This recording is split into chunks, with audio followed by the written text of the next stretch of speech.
वाञ्छाकल्पतरुभ्यश्च कृपासिन्धुभैव च पतितानां पावनेभ्यो वैष्णवेभ्यो नमो नमः। अनंतकोटि वैष्णव वृंद की जय। श्री श्री राधा दामोदर भगवान की जय। जगन्नाथ बलदेव सुभद्रा महारानी की जय। सीताराम लक्ष्मण हनुमान की जय। श्री श्री गौनिताई की जय। लक्ष्मी नृसिंहदेव भगवान की जय। प्रहलाद महाराज की जय। गिरिराज गोवर्धन की जय। तुलसी महारानी की जय। साढ़े गोस्वामी की जय। गुरु परंपरा की जय। जगत गुरु श्रील प्रभुपाद की जय। परमाराध्य गुरु महाराज की जय। हरे कृष्णा, हरि बोल। আমার অনেক ভালো লাগছে আপনাদের সমক্ষে আজকে কিছু কথা বলার সুযোগ পেয়েছি। আমার অনেক ইচ্ছা থাকে বাংলাতে ক্লাস দেওয়ার, কিন্তু আজ 2 মাস থেকে তো কোনো ভাষায় ক্লাস চলছে না।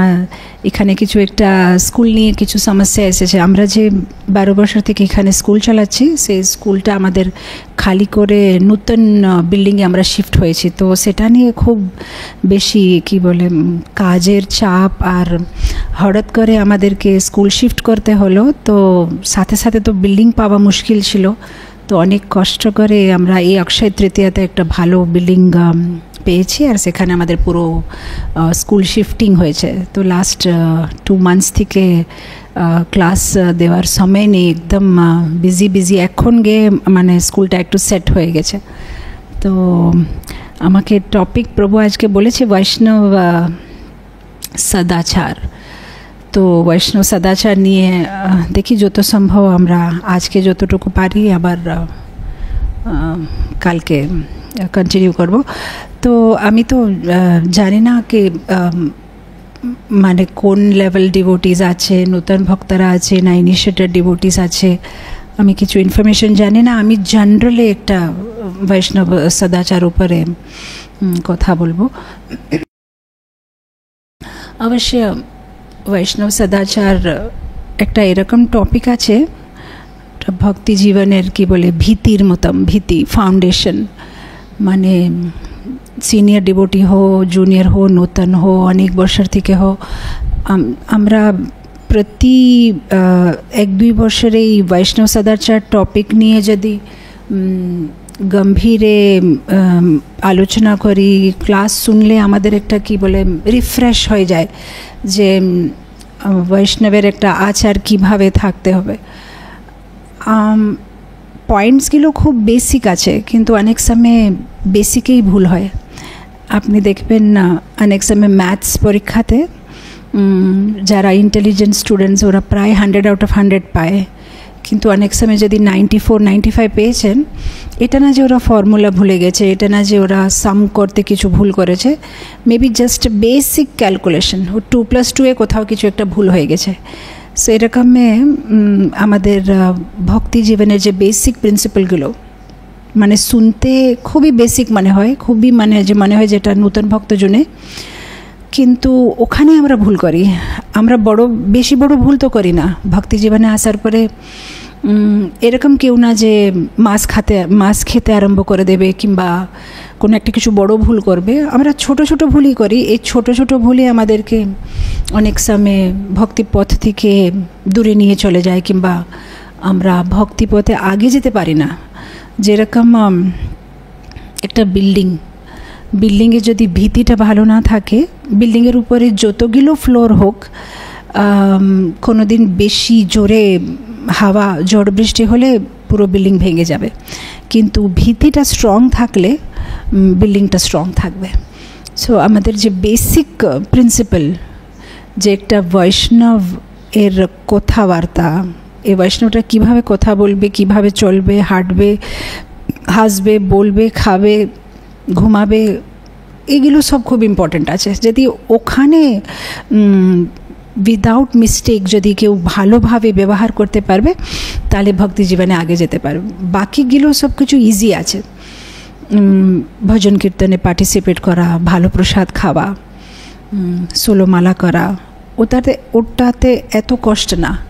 কিন্তু বেসিক ভক্তির যে বেসিক প্রিন্সিপাল, যে অন্য ভক্তদের সাথে কিভাবে ব্যবহার করা, কিভাবে কথাবার্তা বলা, সেখানে অনেক সময় আমরা আমাদের পুরাতন হ্যাবিটস বাদ দিতে পারি না, যেহেতু অনেক জন্ম থেকে ওটা ক্যারি করে চলে আসছি।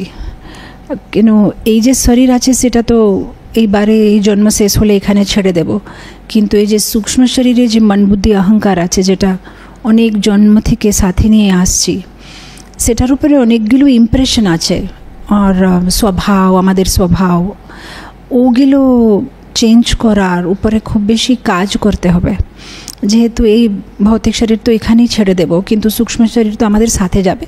যখন পর্যন্ত গোলক বৃন্দাবন যাব না তখন পর্যন্ত ওটা গলবে না, ওটা আমাদের সাথে সাথে ঘুরতে থাকবে। তো সেটাকে পরিষ্কার করা, তার উপরে ভক্তকে খুব বেশি কাজ করতে হবে। তো আজকের আমাদের সাবজেক্ট হচ্ছে বৈষ্ণব সদাচার। বৈষ্ণব মানে বিষ্ণু ভক্ত কিংবা কৃষ্ণ ভক্ত। অবশ্য কৃষ্ণ ভক্তকে কৃষ্ণ বলা যায়, বিষ্ণু ভক্তকে বৈষ্ণব বলা যায়, কিন্তু আমরা জেনারেলি ভগবানের নাম হচ্ছে বিষ্ণু। বিষ্ণু মানে যে হচ্ছে সর্বব্যাপ্ত। তো সেই বিষ্ণুর যে ভক্তরা বৈষ্ণব, তাদেরকে বলা হয় বৈষ্ণব। বৈষ্ণবে সদাচার, সদ আচার, আচার মানে ব্যবহার, সদ মানে ভালো। সদকে ভালো ব্যবহার বলা যায়, কিংবা সদের আরেকটা অর্থ হবে সংস্কৃতে সদা, সর্বথা, সব সময়, সর্ব অবস্থাতে, প্রত্যেক সর্ব পরিস্থিতিতে একই রকম আচার করা। মানে ভক্ত মানে যে ভালো আচার করবে।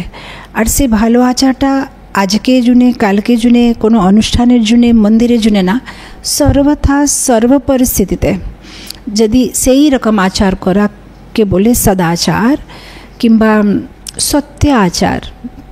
সত্য আচার মানে ভগবান হচ্ছে পরম সত্য। সে পরম সত্যকে পেতে জুনে কীরকম ব্যবহার করলে উনাকে পাওয়া যাবে, সে ব্যবহারকে বলা হয় বৈষ্ণব সদাচার। মানে সত্য আচার করা, ভালো আচার করা। সো বৈষ্ণব সদাচার, এই বৈষ্ণব সদাচারের ব্যাপারে চৈতন্য চরিতামৃতমে খুব একটা সুন্দর ঘটনা। একবার সনাতন গোস্বামী যখন চৈতন্য মহাপ্রভুর সাথে দেখা করতে জন্য যায় তোতা গোপীনাথ মন্দিরে, তখন মহাপ্রভু ওনাকে জিজ্ঞেস করছে যে তুমি কিভাবে আসলে? তখন সনাতন গোস্বামী বলছে যে আমি সমুদ্র দিকে আসলাম। দুই দিকে যাওয়া যায়, সমুদ্র দিকে আসতে পারে কিংবা সিংহদ্বারম পার করে আসতে পারে। তো বলছে আমি ওই পাশে আসলাম। তখন চৈতন্য মহাপ্রভু বলছে যে দুপুরবেলা রোদে ওখানে বালুটা, সমুদ্র যে বালুটা খুব গরম, তো তুমি সেভাবে কেন আসলে? তুমি সিংহদ্বারম সামনে থেকে চলে আসতে পারতে। তখন সনাতন গোস্বামী বলছে যে না, এই দুপুরবেলার সময় পূজারীরা ভোগ ধরাতে যাবে ভগবানকে, তো ওরা কেন আমার মুখ দেখবে, কিংবা ভুল করে যদি আমার শরীরকে ওরা ছুঁয়ে নেবে, আমি একটা অধম, আমাকে ওরা কেন ছুঁবে কিংবা আমাকে কেন তাকাবে? সেজন্য আমি মানে ওই পাশে না হয়ে মানে একটু লং কটে আসলাম, সমুদ্র দিকে আসলাম। তখন চৈতন্য মহাপ্রভু একটা খুব সুন্দর শ্লোক উনি বলছেন, यद्यपि तुम्ही होय जगत पावन, तुम्हा स्पर्शे पवित्र होय देवमुनिगण, तथापि भक्त स्वभाव मर्यादा रक्षण, मर्यादा पालन होय साधुर भूषण। বলছে তুমি এত ভালো ভক্ত, তোমার স্পর্শে, তোমাকে দেখলে, তোমার কথা শুনলে দেবমুনিগণে মানে ওদের মুক্তি হয়ে যাবে কিংবা ওরা তরে যাবে, ওরা পবিত্র হয়ে যাবে। আর তুমি এভাবে কথা বলছো, কিন্তু তোমার যে কথাবার্তা, তোমার যে হাবভাব, তোমার যে ব্যবহার, সেটা হচ্ছে সাধুর আভূষণ, অলঙ্কার। মানে তোমার যে কি বলে বিনয়ী, তুমি যেভাবে বিনয়ী আছো, তুমি যেভাবে মর্যাদা রক্ষণ করছো, এটা হচ্ছে একটা সাধুর আভূষণ। আর তারপরে চৈতন্য মহাপ্রভু বলছে মর্যাদা লঙ্ঘনে লোক করে উপহাস, ইহা লোকে পর লোকে দুই হয়ে নাশ, মর্যাদা রাখিলে তুষ্ট কইলে মোরা মান। চৈতন্য মহাপ্রভু বলছে যে তুমি যে মর্যাদা রাখলে, তুষ্ট করলে, আমাকে আনন্দ দিলে তুমি, আর যারা মর্যাদা অতিক্রমণ করে, যারা মর্যাদা পালন না করে, তাদের ইহলোক পরলোক দুটোই গেল। তো যদ্যপি সনাতন গোস্বামীকে এসব কিছু করা দরকার নেই, উনি হচ্ছেন শুদ্ধ ভক্ত, তাও চৈতন্য মহাপ্রভু ওনাকে বলছে যে না, মর্যাদা পালন, তোমাকে ভালোভাবে ব্যবহার করতে হবে, যেহেতু ভালো আচরণ করা হচ্ছে একটা সাধুর আভূষণ, আর সেটা আমাকে খুশি দেয়। তো আমাদের জীবনের লক্ষ্য হচ্ছে ভগবানকে সন্তুষ্ট করা। আর ভগবান এখানে ক্লিয়ারলি বলে দিয়েছে যে আমাকে কীভাবে সন্তুষ্ট করতে পারবে? যখন আমরা একটা ভালো এটিকেট, আমরা ভালো সদাচার করব, তাহলে সেটা ভগবানকে আনন্দ দেবে। আর তার প্রুফ কি আছে? আমরা দেখি চৈতন্য মহাপ্রভু এই ভূমিতে, এই জগতে 48 ইয়ার্স ছিলেন।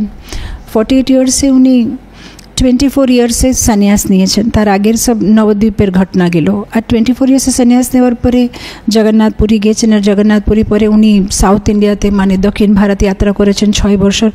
তারপরে ফিরে আসার পরে 18 বছর শেষ পর্যন্ত উনি জগন্নাথপুরী থেকে কোথাও যান না। তো এখন আমাদের ভিতরে একটা প্রশ্ন আসতে পারে যে চৈতন্য মহাপ্রভু হচ্ছেন যুগাবতার, উনি যুগধর্ম হরিনাম সংকীর্তন প্রচার করতে এসেছেন। আর যখন দক্ষিণ ভারতে আর সব জায়গায় ঘুরে উনি যখন হরিনামের প্রচার করছে, প্রচারটা এত সুন্দর চলছে, উনি যেখানে যাচ্ছেন সেখানে সবাইকে ভক্ত বানিয়ে দিচ্ছে, যাকে ছুটছে তাকে ভক্ত বানিয়ে দিচ্ছে, যারা ওনার মুখ দেখছে কিংবা ওনার কথা শুনছে ভালো ভক্ত হয়ে যাচ্ছে। তাহলে প্রচারের কাজটা বন্ধ করে 18 বছর উনি জগন্নাথপুরীতে কেন থাকলেন? আরও প্রচার করলে আরও প্রচার হতে পারত। শুধু ভারতে কেন, পুরো বিশ্বতে উনি প্রচার করতে পারতেন। কেন উনি প্রচার কাজ বন্ধ করে মানে জগন্নাথপুরীতে কেন 18 বছর বসে গেছে? তো তার কারণ বৈষ্ণবাচার্য বলছে যে মহাপ্রভু বীজ দিয়ে দিয়েছে, বীজ দেওয়ার পরে সে বীজকে পোষণ দিতে হবে, সে বীজকে জল দিতে হবে, তখন গিয়ে তো একটা ভালো গাছ আসবে। তো উনি যে হরিনামটা আছে, যে হরে কৃষ্ণ মহামন্ত্র আছে, সে বীজটা উনি সবাইকে দিয়ে দিয়েছেন। কিন্তু এখন সে বীজটা কীভাবে পোষণ করতে হবে সেটা শেখাতে হবে, নাহলে ওই বীজটা কি বলে মানে ওয়েস্ট হয়ে যাবে, কোনো গাছ বেরোবে না। তো সেই জন্য 18 বর্ষ উনি শুধু জগন্নাথপুরীতে ব্যবহার কিভাবে করতে হবে, একটা বৈষ্ণবের আচার কীরকম থাকতে হবে, ওর কথাবার্তা কীরকম থাকতে হবে, অন্য ভক্তদের সাথে ওর ওই সব কিছু উনি শিখালেন নিজে উদাহরণ দিয়ে। তো এইটা না শিখালে ওই হরিনামের বীজটা কাজ করবে না। কিন্তু কীর্তনীয় সদাহরি করতে হলে আমানি মানধীনক হলেই কীর্তনে সদাহরি হবে।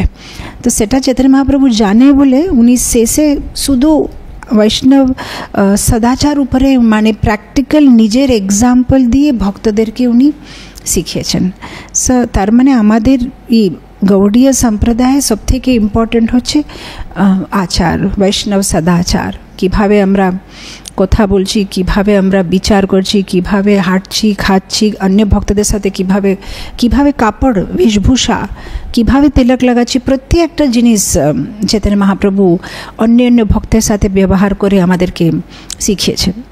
আমাদের থেকে যারা বড় তাদের সাথে কিভাবে ব্যবহার করব, যারা একই আয়ু, যারা আমাদের থেকে ছোট, যারা আপনি দেখেন যদি চৈতন্য চরিতামৃতমে চৈতন্য মহাপ্রভু বিভিন্ন জাতি, বিভিন্ন বর্ণ আশ্রমের লোকের সাথে উনি মানে কি বলে যোগাযোগ কিংবা ব্যবহার করেছেন।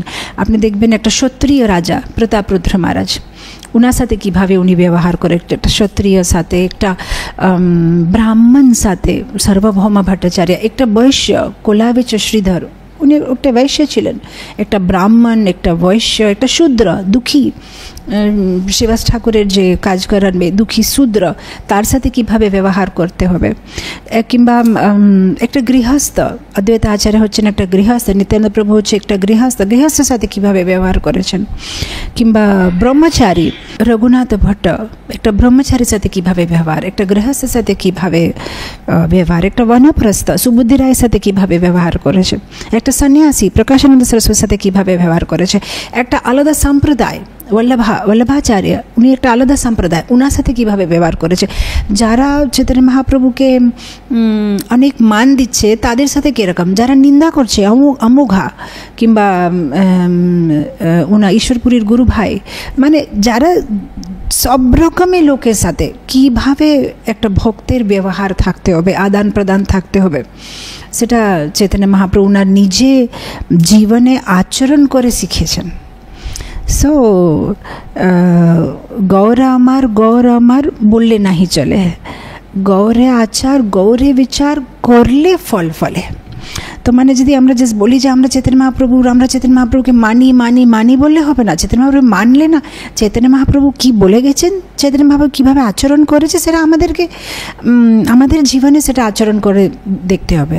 গৌরে বিচার মানে চৈতন্য মহাপ্রভু ওনার যেটা বলার ছিল সেটা উনি শিক্ষাষ্টকমে দিয়ে দিয়েছে 8টা শ্লোকে। যে যেটা ওনার বিচার, যেটা উনি প্রচার করেছেন। আর ওনার আচারটা কত মানে দেখেন, উনি যেটা বলতে চাচ্ছিলেন সংক্ষিপ্তে বলে দিয়েছে, ছোট করে। আর উনি আচারটা মানে আমরা যদি ওটা শিখতে চাই, বিস্তারে অনেক জায়গাতে পাওয়া যাবে।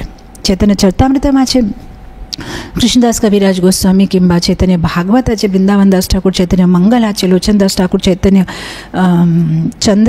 চন্দ্রামৃত আছে, প্রকাশানন্দ সরস্বতী, চৈতন্য চরিত মহাকাব্য আছে, মুরারি গুপ্তা, এরকম অনেক জায়গা থেকে আমরা চৈতন্য মহাপ্রভুর আচারের ব্যাপারে শিখতে পারবো। তো উনি আমাদেরকে তার মানে আচারের উপরে উনি জোর দিয়েছেন, যে একটা ভক্তের আচার, ভক্তের ব্যবহার, ভক্তের কথা, ভক্তের চলন হাঁটা, এটা খুব ইম্পর্ট্যান্ট আছে। সো ভক্ত, আর সেটা আমাদের ইম্পর্টেন্স দিতেই হবে। কেন, যদি আমরা সেটার ইম্পর্টেন্স না দেবো তাহলে বৈষ্ণব অপরাধ করে ফেলবো। বৈষ্ণব অপরাধ করে ফেললে আমরা ভগবত ধামে যেতে পারবো না। যদি বৈষ্ণব সদাচার ভালো না থাকবো তাহলে আমরা ভক্তিতে আগে যেতে পারবো না, পতন হয়ে যাবে। যদি বৈষ্ণব সদাচার ভালো না থাকবো তাহলে আমাদের চেতনা, কনসিয়াসনেস ভালো থাকবে না। অন্য লোকের ভক্তিতে আমরা ডিস্টার্ব করব। আর আমাদের আচারটা ভালো না থাকলে অন্য লোককে ভক্তিতে প্রেরিত করতে পারবো না, উৎসাহিত করতে পারবো না। যারা শাস্ত্র জানে না, কর্মী যারা, মানে কিছুই ভগবানের ব্যাপারে বেশি জানে না, তারাই জানে যে ভগবানের ভক্ত মানে তার ব্যবহারটা এরকম এরকম থাকতে হবে বলে ওরাই জানে। আপনি দেখেন, আমার মনে আছে আমরা একবার বিশাখাপট্টনম থেকে মায়াপুর যাচ্ছিলাম, তো সবাই ভক্তরা, মানে আমরা ট্রেনে মানে কীর্তন হচ্ছে, তো একটা ভক্ত আর একটা কোনো একটা কর্মীর সাথে কিছু একটা ঝগড়া হয়ে গেছে কোনো একটা সুটকেসের নিয়ে। তো সাথে সাথে ওই লোকটা বলেছে, আপনারা তো ভক্ত, আপনারাই রাগ করেন, আপনারাই এরকম ক্রোধ দেখাচ্ছেন। মানে যারা ভগবানের ব্যাপারে, শাস্ত্রের ব্যাপারে কিছু জানে না, তারাই মানে এরকম বলছে যে ভক্ত মানে যে ক্রোধ দেখাবে না, ভক্ত মানে যার কথাটা ভালো থাকবে, যার ব্যবহারটা ভদ্র থাকবে, ভালো থাকবে। তো কত ইম্পর্ট্যান্ট আছে যেন যদি আমরা নিজেকে বৈষ্ণব ভাবছি, কিংবা যদি আমরা নিজেকে ভক্ত ভাবছি, তার মানে আমাদের ব্যবহারটা কত মেপে কথা বলতে হবে, মেপে হাসতে হবে, মেপে আমাদের খুব সাবধান, যেহেতু আমরা ভগবানের প্রতিনিধিত্ব করছি, রিপ্রেজেন্টেশন। আজকে যদি আমরা কিছু করব তাহলে ভগবানের ভক্তরা এরকম বলে আমরা নাম পেয়ে যাব। মানে আমার একটা কথা মনে হচ্ছে, সৎস্বরূপ মহারাজ যখন উনি প্রভুপাদের সেক্রেটারি ভাবে কিছুদিন সেবা করেছিলেন, তো একবার এয়ারপোর্টে কি হয়েছে, প্রভুপাদের সিট আগে আছে, মানে ওই ফ্লাইটে ফার্স্ট ক্লাসে আছে, আর উনি একটু পিছনে আছেন। তো এখন তো মানে শেষে নেমে যেতে হবে ফ্লাইট থেকে, তো সবাই মানে কিউয়ে করে আছে। তো মহারাজ একটু প্রভুপাদের থেকে মানে পিছনে হয়ে গেছে, তো উনি এখন ভাবছে যে আমি একটু প্রভুপাদের কাছে যাব। তো উনি কী করেছেন, মানে কিউটাকে মানে বাদ দিয়ে উনি সবাইকে মানে এরকম করে আগে চলে যাচ্ছে। তখন একটা বুড়ি মাতাজি ওনার সামনে দেখে ইংলিশে জিজ্ঞেস করছে ওনাকে, আর ইউ এ মঙ্ক, মানে তুমি কি নিজেকে সাধু বলো? মানে এভাবে উনি একটা প্রশ্ন চিহ্ন দিয়ে ওনার মুখের উপরে তাকাচ্ছে যে তুমি যে ব্যবহার করছো, মানে ভালোভাবে কিউতে না গিয়ে মানে সবাইকে করে তুমি আগে চলে যাচ্ছ, তুমি কি নিজেকে সাধু বলছো? তখন মহারাজ উনি ওনার একটা বইয়ে লিখেছেন যে সেই ঘটনা ঘটে অনেক বছর হয়ে গেছে, কিন্তু আজ পর্যন্ত ওই মাতাজির কথাটা আমার কানে ভিতরে মানে আওয়াজ করে, তুমি নিজেকে সাধু বলো। তার মানে আমি যদি নিজেকে সাধু বলি, মানে আমাকে আমার ব্যবহারতে একটা স্ট্যান্ডার্ড নিয়ে আসতে হবে, যেহেতু আমি সোলামালা করছি আর তিলকার কণ্ঠী পরে নিয়েছি, মানে আমি সাধু না। সাধু মানে লোকের একটা এক্সপেকটেশন আছে যে সাধু মানে আপনি একটা লেভেলে আছেন। সো মহারাজ এত সুন্দর কথা বলেছে যে এটা আমার জীবনে এটা একটা বড় শিক্ষার বিষয় হয়ে গেছে, যে যখনই যে আমি ভক্তিতে আমি নিজেকে মানে এই কোশ্চেন জিজ্ঞেস করি, আমি সাধু মানে কি আমি এরকম ব্যবহার করতে পারবো? সাধু মানে কি আমি এরকম মনের ভিতরে বিচার নিয়ে আসতে পারবো? এরকম আমি নিজেকে কারেক্ট করতে থাকি, ওই মাতাজির আওয়াজটা আমার কানে ভিতরে চলতে থাকে। তো এটা খুব ইম্পর্ট্যান্ট যে আমরা যদি নিজেকে সাধু বলি তাহলে আমাদের ব্যবহারটা কীরকম হতে হবে। কেন, যেরকম যদি আপনি জানতে চান না যে কেউ ধনী আছে কিনা, ও কীভাবে কাপড় চোপড় পরেছে, ওর গাড়িটা কোন গাড়ি আছে, ওর পার্সটা কীরকম আছে, ও কানে কী পরেছে, এগুলো দেখলে আপনি বুঝতে পারবেন যে হ্যাঁ আচ্ছা ধনী আছে, এর কাছে পয়সা আছে। কিংবা যদি আপনি জানতে চান যদি কেউ মদ খেয়েছে কি না, ওর ব্যবহার দিয়ে আমরা বুঝতে পারবো, মানে চোখগুলো লাল লাল হয়ে গেছে নাকি, মানে কথাটা ঠিকভাবে হচ্ছে না, এরকম ওইরকম ডোলে ডোলে ঘুরছে, মানে এ মনে হচ্ছে মদ খেয়েছে। মানে যেরকম লক্ষণ দেখে হ্যাঁ এ মদ খেয়েছে, হ্যাঁ এ ধনী, এরকম এর লক্ষণ দেখে হ্যাঁ এ হচ্ছে কৃষ্ণ ভক্ত, মানে এরকম হচ্ছে ভক্তের লক্ষণ। মানে ওর কথাবার্তাতেই বোঝা যাবে, ওর ব্যবহারে, ওর হাসাতে, ওর খাওয়ার স্টাইলে, ও যেভাবে প্লেটটা উঠে চলবে, সেটাতে বলা যাবে যে হ্যাঁ এ হচ্ছে ভক্ত। তো সেটা প্রভুপাদ বলেছে, মানে এটা আমি কোনো বানিয়ে বলছি না। একবার একটা রিপোর্টার শিল প্রভুপাদকে জিজ্ঞেস করেছে যে আমরা কি করে বুঝতে পারবো যে প্রকৃতপক্ষে একটা ভক্ত কে, মানে আপনার রিয়েল কৃষ্ণ কনসিয়াস ডিভোটি কী করে আমরা বুঝতে পারবো। প্রভুপাদ একই লাইন বলেছে, মাই ডিভোটিস, মাই ডিসাইপলস আর জেন্টলম্যান। বলছে তুমি একটা 10 জন এখানে বসে আছে, তুমি ঠিক করে বুঝতে পারবে আমার ডিসাইপলটাকে, যেহেতু আমার ডিসাইপল হচ্ছে পারফেক্ট জেন্টলম্যান, ওদের ব্যবহারটা এত সুন্দর থাকবে, তুমি 10 জন মধ্যে ওনাদেরকে চিনতে পারবে, এইভাবে ওদের ব্যবহার থাকবে। তো এখন আমরা বুঝতে পারি তার মানে ব্যবহারটা কত ইম্পর্ট্যান্ট আছে। আজকে আমরা যেভাবে ব্যবহার করব সেভাবে আমাদের গুরুবরকে, প্রভুপাদকে, কৃষ্ণকে সেভাবে লোকেরা মানে রিলেট করবে। যদি আমরা ভালো ব্যবহার করব, ওদের একটু ভালো নাম হবে যে হ্যাঁ কৃষ্ণ ভক্ত মানে, প্রভুপাদ শিষ্য মানে, ইস্কনের ভক্ত মানে, কিংবা জয় পতাকা স্বামী মহারাজের শিষ্য মানে, এরা এরকম থাকে। তো এরকম একটা আমাদেরকে নাম নিয়ে আসতে হবে, এভাবে একটা আমাদের আচার আমাদের করতে হবে। তো আমরা এখানে কিছু পয়েন্টস লিখেছি যে কি কি পয়েন্ট একটা ভক্তের ভিতরে থাকতে হবে। অবশ্য ভক্তের গুণাবলী যদি আমরা কি বলে পড়তে চাই, শ্রীমদ্ ভাগবতমে কপিল মুনি 3rd ক্যান্টোতে খুব সুন্দরভাবে দিয়েছে, মানে ভক্তের কি কি গুণ হলে আমরা বুঝতে পারবো যে হ্যাঁ এ হচ্ছে ভক্ত। ওখানে উনি মানে বলেছে তিতিক্ষবা, করুণিকা, সাধু, অজাতশত্রু, সাধুভূষণা, সাধবা, কি গুণ থাকলে হ্যাঁ এ হচ্ছে ভগবানের ভক্ত। ইভেন ভগবদ্গীতাতে 12 অধ্যায়ে, 13 অধ্যায়ে, 12 অধ্যায়ে শ্লোক নম্বর 12 থেকে 20, সেখানে ভগবান অলমোস্ট 36 কোয়ালিটিস দিয়েছে যে ভক্তের ভিতরে কি কোয়ালিটি থাকলে আমার খুব প্রিয় ভক্ত। আপনি দেখবেন ভগবদ্গীতা 13 অধ্যায়ে 8 থেকে 12 শ্লোক, সেখানে অগেন 19 খানা গুণ দেওয়া আছে, কি গুণ একটা ভক্তের মধ্যে থাকা উচিত। আপনি দেখবেন চৈতন্য চরিতামৃতমে ভক্তের 26 কোয়ালিটিস গুণ দেওয়া আছে, কি গুণ হলে মানে ভক্তের ভিতরে কি গুণ থাকা উচিত। তো এরকম মানে ভাগবত, চৈতন্য চরিতামৃত, গীতা সব জায়গায় মানে ভক্তের গুণাবলী দেওয়া আছে যে কি গুণ একটা ভক্তের মধ্যে থাকা উচিত। আর ছোট ছোট জিনিস প্রভুপাদ নিজে ওনাদের শিষ্যকে শিখিয়েছেন।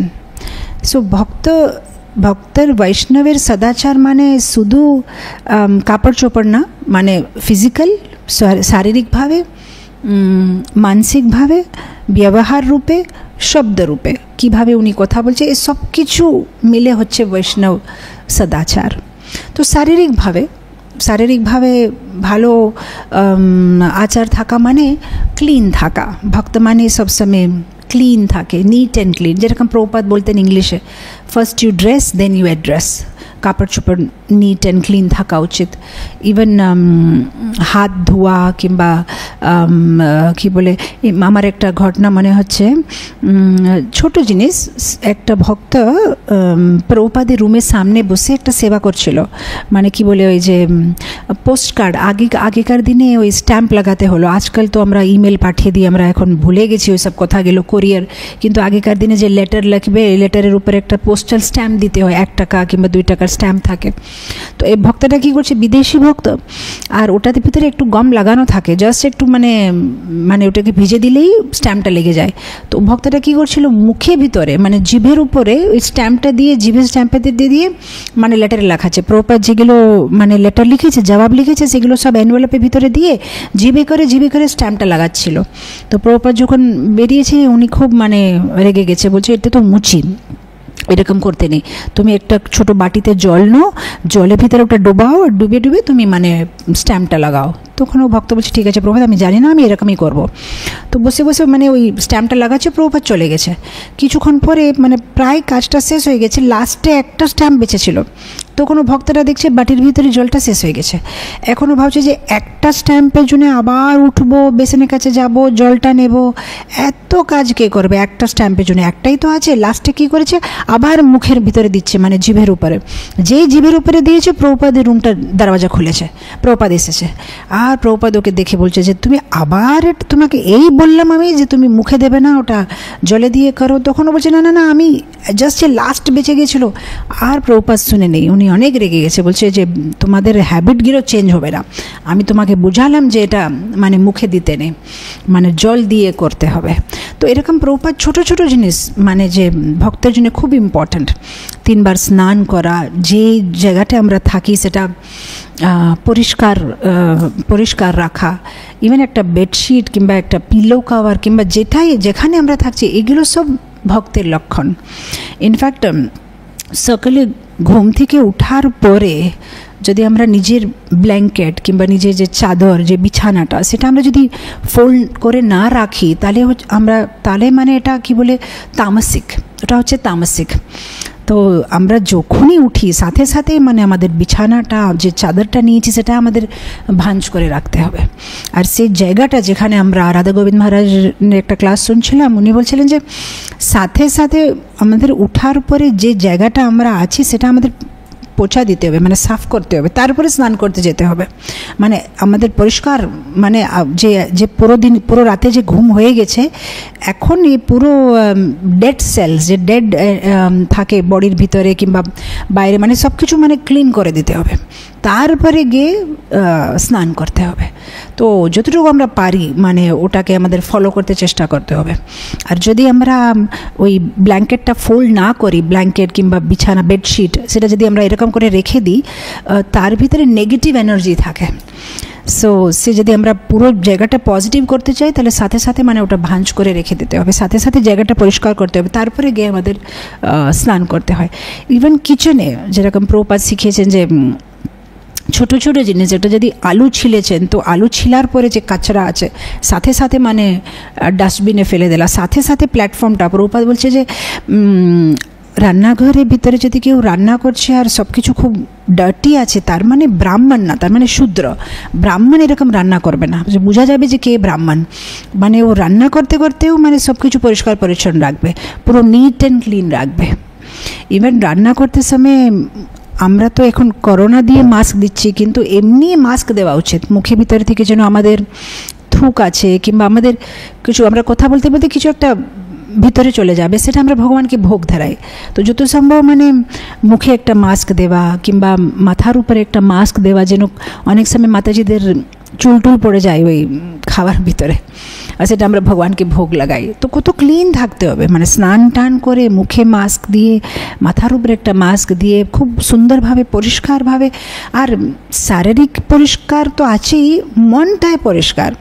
রান্না করতে সময় ভগবানের নাম নিতে নিতে, গোবিন্দ গোবিন্দ গোবিন্দ বলতে বলতে কিংবা হরিকৃষ্ণ মহামন্ত্র কিংবা কোনো ক্লাস শুনতে শুনতে সেভাবে যদি রান্না হয়, তাহলে সেটা মানে ভগবান আনন্দ পায়, ভগবান সন্তুষ্ট হবে। তো মানে পুরো neat and clean, room dirty থাকতে নেই, কিচেন ডার্টি থাকতে নেই। আর ইভেন আমাদের শরীর কীভাবে আমরা তিলক লাগাই, সেটা খুব ইম্পর্ট্যান্ট।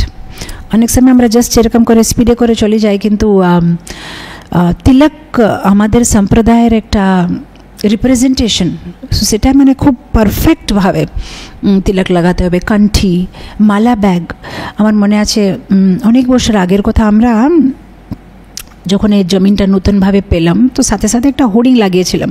তো মিউনিসিপ্যালিটিওয়ালা এসে ওই হোর্ডিংটা হাটিয়ে দিয়েছে, বলছে আপনাদের পারমিশন নেই।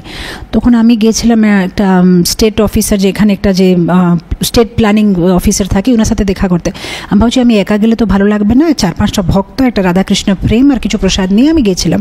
তো আমার সাথে 4-5টা ভক্ত বসে আছে, তেলুগু আমি জানি বলে আমি তেলুগুতে কথা বলছি, ভক্তরা কিছু বলছে না, ওরা আমার আশেপাশে মানে বসে আছে এরকম। একজন এখানে একটা ব্রহ্মচারী, এ পাশে একটা ভক্ত। তো ও যে আমার সাথে কথা বলছিল যে অফিসার, সে আমার সামনে না দেখে এই ভক্তের সামনে তাকাচ্ছে। এই বাঙালি ভক্ত কিছু মানে কথাই বলতে জানে না।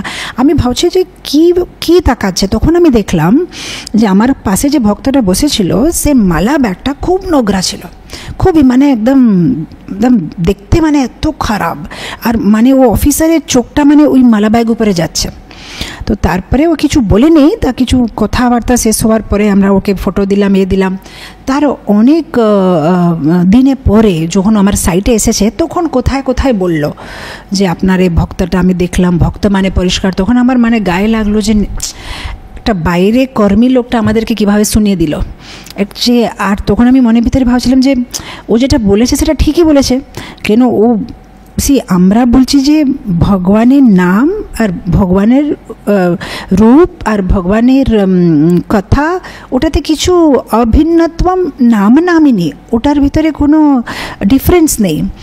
তার মানে যেই মালাটা নিয়ে আমরা হরিনাম করব, ভগবান মানে সাক্ষাৎ ভগবান ওখানে আছে। যখন আমরা হরে কৃষ্ণ বলছি, সেই মালাটা আমরা একটা অপরিষ্কার মালা ব্যাগের ভিতরে যদি আমরা ঢুকে রেখে দিই, তাহলে আমাদের কি মান আছে ভগবানের উপরে? আমরা কি রেসপেক্ট করছি ভগবানকে? আমরা যদি ভগবানকে ভালোবাসি, তার মানে আমরা যেটা বলছি আর আমরা যেটা মানি সেটা ডিফারেন্ট আছে। তার মানে আমরা শুধু কোথায় বলছি যে হ্যাঁ আমরা ভগবান, হরে কৃষ্ণ মহামন্ত্র হচ্ছে সাক্ষাৎ ভগবান, কিন্তু আমরা মানছি না। মানলে তো আমরা আমাদের মালাটা এত নোংরা মালা ব্যাগে রাখতেই পারবো না। আমাদের মালা ব্যাগটা আমাদের শাড়ি থেকে বেশি পরিষ্কার মালা ব্যাগ থাকতে হবে। ভালো সুন্দরভাবে মালা ব্যাগটাকে ধুয়ে ভালোভাবে মানে প্রেস করে নিটলি তার ভিতরে মালা রাখতে হবে। কিন্তু ওটা সাক্ষাৎ ভগবানকে যেখানে আমরা ইনভাইট করছি, যতবার আমি যে তুলসী মালা ধরে ভগবানের নাম নিচ্ছি, সে ব্যাগটা নোংরা থাকলে কি করে হবে? তো অনেক সময় আমরা বুঝতে পারি না, কিন্তু ছোট ছোট জিনিস বাইরের লোকেরা আমাদেরকে বলে ফেলে যে এরকম কেন আছেন। আর আমরা কি হয়, আমরা একটা জিনিসই ভাবি, আমার 16 মালা হয়ে গেছে, আমার এটা হয়ে গেছে, আমি ক্লাস শুনছি, না, অনেক ছোট ছোট জিনিস আমাদেরকে ডিফাইন করে, আমাদেরকে ভক্ত বলে ডিফাইন করে। তো আমাদের মালা ব্যাগটা কীরকম আছে, আমাদের কণ্ঠিটা কীরকম আছে, আমাদের তিলকটা কীরকম আছে, আমাদের চুল টুল কীরকম আছে, নিট অ্যান্ড ক্লিন, আমাদের sari dhoti kurta neat and clean, পরিষ্কার থাকতে হবে। সো এগুলো সব ছোট জিনিস কিন্তু খুব ইম্পর্ট্যান্ট। স্পেশালি ইভেন তিলক, আমাদের তিলক লাগানো কত ইম্পর্ট্যান্ট আছে। কেন আমার একটা কথা মনে হচ্ছে, ওই যে নিম্বার্ক সম্প্রদায়ে একটা ভক্ত ছিলেন হরি রায় বলেন, ওনার তিলকের উপরে এত বেশি কি বলে বিশ্বাস ছিল যে তিলক না হলে মানে তিলক ছাড়া উনি মানে একবার শ্বাস পর্যন্ত নেবেন না। মানে রাত্রে ঘুমাবার আগে তিলক লাগিয়ে ঘুমাবে, সকালে উঠার পরে এখানে অনেক সময় পসিনা হলে তিলকটা মিটে যাবে। তো একবার উনি তো রাজস্থানে থাকতেন, তো রাজস্থানে তো মরুভূমি থাকে। তো একবার কি হয়েছে, ওনার তিলকটা শেষ হয়ে গেছে, আর মাঝে শেষ হয়ে গেছে, মানে মরুভূমির মাঝে। এখন কি করবে? তো এখন বলছে তিলক নেই। তো মানে উনি তিলক নেই বলে এত আতুর হয়ে যাচ্ছে যে উনি ভগবানকে বলছে তাহলে আমি আমার দেহটা ত্যাগ করে দেবো, কেন তিলক না হলে কী করে থাকবো? তিলক না হলে আমি এত বেশি ওনার তিলকের উপরে আসক্তি। তখন ও মরুভূমির ভিতরে মানে উনি মানে মাটি খুঁজলে ওখান থেকে উনি গোপীচন্দন পেয়েছে, মানে ভগবান ওনার জন্য মানে এরকম অ্যারেঞ্জমেন্ট করে দিয়েছে। তো মানে কণ্ঠী আর তিলক হচ্ছে একটা ভক্তের আভূষণ। তো যত সম্ভব অবশ্যই অনেক সময় কিছু অফিসে মানে তিলক লাগানো পারমিশন নেই, তাহলে জল দিয়ে লাগানো যায়, কিন্তু এটা হচ্ছে ভক্তের একটা আভূষণ। তিলক আছে, কণ্ঠী আছে, ভালো কাপড় পরা আছে। তো এরকমই কথা বলা, এটাই খুব ইম্পর্ট্যান্ট। কীভাবে আমরা অন্য ভক্তের সাথে কথা বলছি, একটা হচ্ছে ভালো ক্লাস দেওয়া, আর একটা হচ্ছে নিজে জীবনে ভালো ব্যবহার করা, যেগুলো আমরা ক্লাসে বলছি। যেরকম কেশব কাশ্মীরি, উনি খুব ভালো ক্লাস দিতে পারতেন, মানে গঙ্গার উপরে 100খানা শ্লোক বানিয়ে দিয়েছে, কিন্তু ভগবান ওনাকে ভালোবাসেনি। দেবানন্দ পণ্ডিত খুব সুন্দর ক্লাস দিতেন, কিন্তু যখন শ্রীবাস ঠাকুর ওনার ক্লাসের ভিতরে ওনার ক্লাস শুনে মানে কাঁদছিলেন, তখন দেবানন্দ পণ্ডিত ওনাদের শিষ্যদেরকে পাঠিয়ে শ্রীবাস ঠাকুরকে ক্লাস থেকে বাদ দিয়ে দিয়েছে, যে ডিস্টার্ব করছে, অনেক বার ফেলে দাও। তখন ভগবান দেবানন্দ পণ্ডিতের উপর খুব রেগে গেছে। অবশ্য তারপরে উনি বক্রেশ্বর পণ্ডিতের সেবা করে অপরাধ থেকে বেরিয়ে গেছে। কিন্তু মানে আমি বলছি যে ভালো কথা বললে ভগবানকে প্রসন্ন করা যাবে না, কিন্তু অন্য ভক্তের সাথে ভালো ব্যবহার থাকতে হবে। ব্যবহার না থাকলে ভগবান পছন্দ করবে না। যেরকম রূপকবিরাজ, উনি তো খুব সুন্দর ক্লাস দিতেন, কিন্তু রূপকবিরাজের ক্লাসে একবার কৃষ্ণপ্রিয়া ঠাকুরানী, মানে উনি এত ভালো ভক্ত যে উনি ক্লাস শুনলেও 1 মিনিটের জন্য ওনার জিহ্বাটা ভগবানের নাম না নিয়ে থাকতে পারে না। তো ক্লাস শুনতে শুনতে উনি মানে কৃষ্ণ নাম নিতে থাকবে। অ্যাকচুয়ালি ক্লাস শুনতে সময় জব করতে নেই, অ্যাকচুয়ালি জব করতে সময় জব করতে হবে, ক্লাস শুনতে সময় ক্লাস শুনতে হয়। ক্লাসের সময় যদি কেউ জব করছে মানে ভাগবতের অপমান করছে। তো মানে ক্লাস শোনার সময় মানে পুরো ধ্যান দিয়ে ক্লাস শুনতে হবে, আর জব করার সময় জব করতে হবে। কিন্তু কৃষ্ণপ্রিয়া ঠাকুরানী আলাদা স্টেজে আছে, আমাদের মতন না। উনি এরকম যে উনি জানে করে বলছে না, উনার জিহ্বাটা সবসময় 24 ঘন্টা কৃষ্ণ কৃষ্ণ নাম বলতেই থাকবে। তো উনি মানে স্টপ করতে পারছে না। তো রূপকবিরাজ ওনার উপরে খুব রেগে গিয়ে ওনাকে মানে অপমান করে দিয়েছে। তো যেহেতু ওনাকে অপমান করে দিয়েছে, রূপকবিরাজ পরের জন্মে একটা ভূত হয়ে গেছে। তো এরকম বৈষ্ণব সদাচারের মধ্যে হচ্ছে বৈষ্ণব ব্যবহার, কিভাবে আমরা অন্য ভক্তের সাথে কিভাবে ব্যবহার করছি, কিভাবে কথা বলছি, মুখে থেকে কীরকম কথা বেরোচ্ছে, সেটা খুব ইম্পর্ট্যান্ট আছে। মানে আমরা দেখছি যেরকম শৃঙ্গি মানে একদম রেগে গেছে স্বামী ঋষির উপরে। যখন পরীক্ষিত মহারাজ ওই সাপটা দিয়ে দিয়েছে, তখন শৃঙ্গি কীরকম রেগে গিয়ে নিজের কথাকে কন্ট্রোল না করতে পেরে ওই পরীক্ষিত মহারাজকে সাপ দিয়ে দিয়েছে। তো এরকম ভক্তমানে নিজের কথাকে কন্ট্রোল করতে শিখতে হবে। এটা একটা খুব ইম্পর্ট্যান্ট জিনিস। অনেক সময় না হতে পারে আমরা 64 মালা করতে পারবো, 64 রাউন্ডস করতে পারবো, প্রতিদিন মঙ্গলারতি যাব, কিন্তু কথার উপরে কন্ট্রোল নেই, যে কিছু বলে ফেলবো। আর তারপরে আমাদের দুঃখ হয় তখন, না আমি কী করবো, আমি জাস্ট রেগে গেছিলাম, বাস বলে দিলাম, বাস মুখে থেকে বেরিয়ে গেছে। না, ভক্ত মানে একটা কি বলে কেমিস্টের মতন, কেমিস্ট। যেরকম প্রভুপাদ একটা কেমিস্ট ছিলেন, উনি কী করছিলেন ডেস ল্যাবরেটরিতে, উনি একটা কেমিস্ট কীভাবে একটা মেডিসিন বানালে প্রত্যেকটা জিনিস মেপে মেপে দেবে। যদি একটুকু কিছু বেশি পড়ে গেলে ঔষধটা খারাপ হয়ে যাবে। এরকম ভক্তের কি বলে মাপাখাসি মানে সব কিছু একটু মেপে মানে আমি এটা বলে দিলাম, আমার মনে আসলো বলে দিলাম, এরকম না, খুবই সাবধান। এটা কি এখানে বলা উচিত? আমি যে কথাটা বলছি সে কি ওর ভালো হবে? এরকম বললে আমি যদি এই কথাটা বলবো ওর কি ভালো লাগবে? আমি যদি এই কথাটা বলবো কি আমার জন্য ভালো, ওর জন্য ভালো? আমি যে কথাটা বলছি সেটা কি সত্য, না আমি এমনি বলে দিচ্ছি, এর কাছে শুনেছিলাম, ওর কাছে শুনেছিলাম যে আমি বলে দিলাম, না এটা সত্য? কারো ভালো হবে এ কথা বললে? মানে এত বিচার করে বলতে হবে, আননেসেসারি কথা বলতে নেই। মানে এটাকে বলে ভগবদ্গীতাতে আছে না, অস্টেরিটি অফ স্পিচ মানে বিনা মতলবে বিনা কারণে কথা বলতে নেই। এটা আমরা যদি কন্ট্রোল করতে পারি, वाचो वेगम मनस क्रोध वेगम जिह्वा वेगम, এত বলছে রূপ গোস্বামী, যে বেগটাকে নিয়ন্ত্রণ করতে হবে। এই যে আমাদের কথা বলার একটা খুব মানে আমরা আনন্দ পাই আর কি, বাস এমনি কিছু একটা কথা বলা, মানে শুধু নিজের সময় নষ্ট করি আর অন্য লোকের সময় নষ্ট করি, রাইট?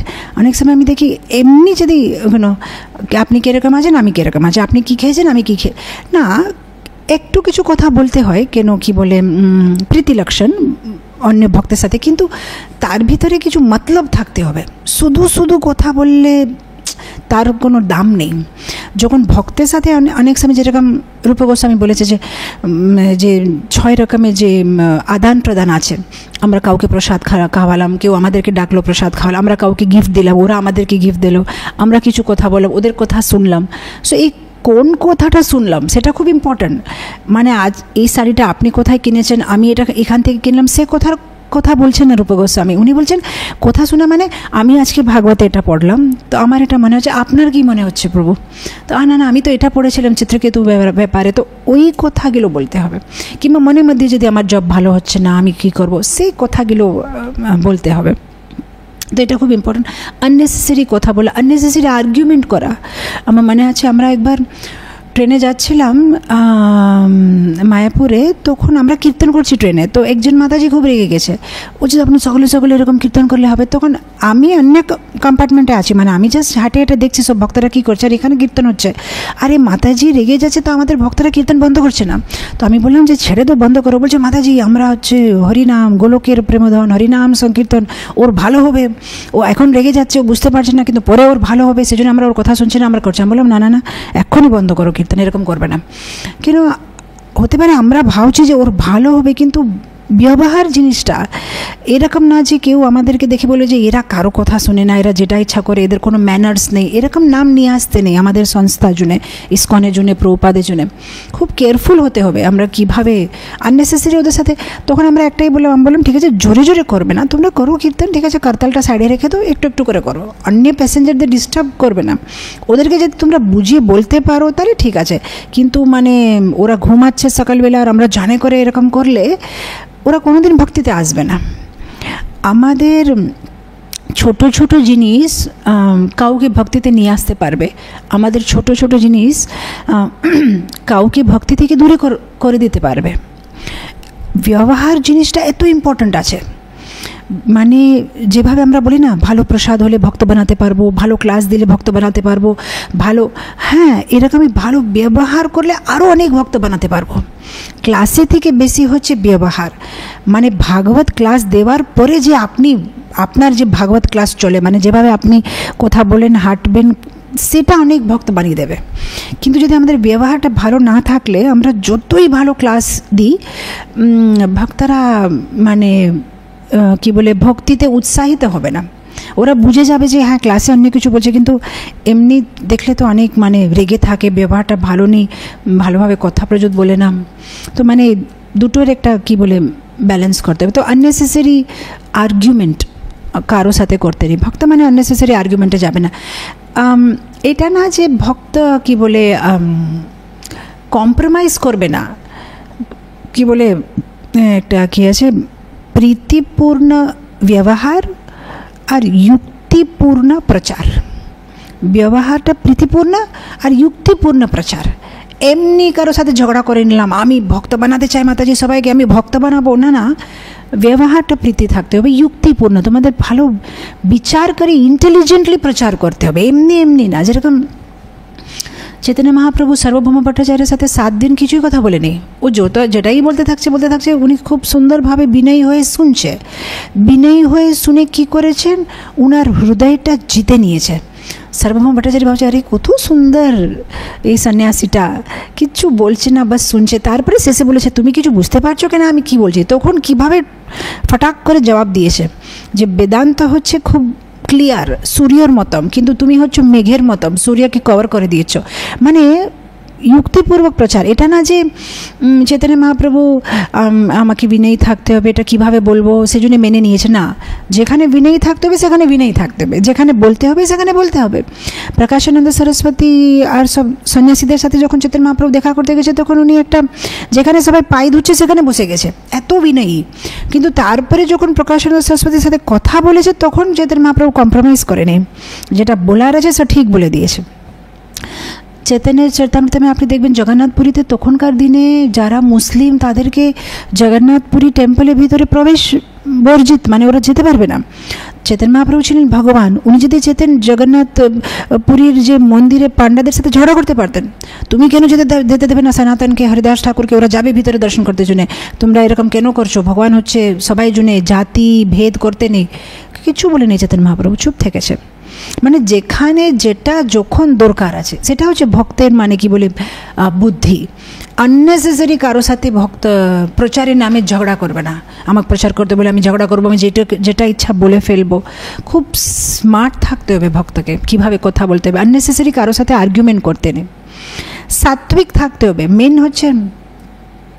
একবার প্রভুপাদ বলছিল ভক্ত মানে যে সত্ত্বতে থাকবে, তখন ভুরিজন প্রভু হাত রেজ করে বলছে প্রভুপাদ আপনি তো বলেছিলেন ভক্ত মানে শুদ্ধ সত্ত্ব, আপনি এখন সত্ত্বর কথা বলছেন। তখন প্রভুপাদ বলে আরে আগে সত্ত্বতে আসো, তারপরে তো শুদ্ধ সত্ত্বে যেতে পারবে। যেরকম যে একটা ফ্লাইট যখন উড়বে, উড়ার আগে তো আগে রানওয়েতে ছুটবে, তো ফ্লাইটটা ছুটে ছুটে ছুটে ছুটে তারপরে উপরে যাবে। এরকম ভক্ত আমরা হব, আগে ভালো মানুষ তো হতে হবে। ভালো মানুষ না হয়ে ভক্ত কী করে হয়ে যাব? ভালো মানুষের মতো একটা ব্যবহার, কথাবার্তা, চলাফেরা একটা স্থায়ীতে আসার পরে ওখান থেকে আমরা উঠব। কিন্তু আমরা যদি অতটুকু পারি না, তাহলে আমরা কিসের ভক্ত? তো বৈষ্ণব মানে মিনিমাম কোয়ালিটিজ আমাদের থাকতে হবে। সেলফিশ, স্বার্থী না, ভক্ত মানে স্বার্থী না।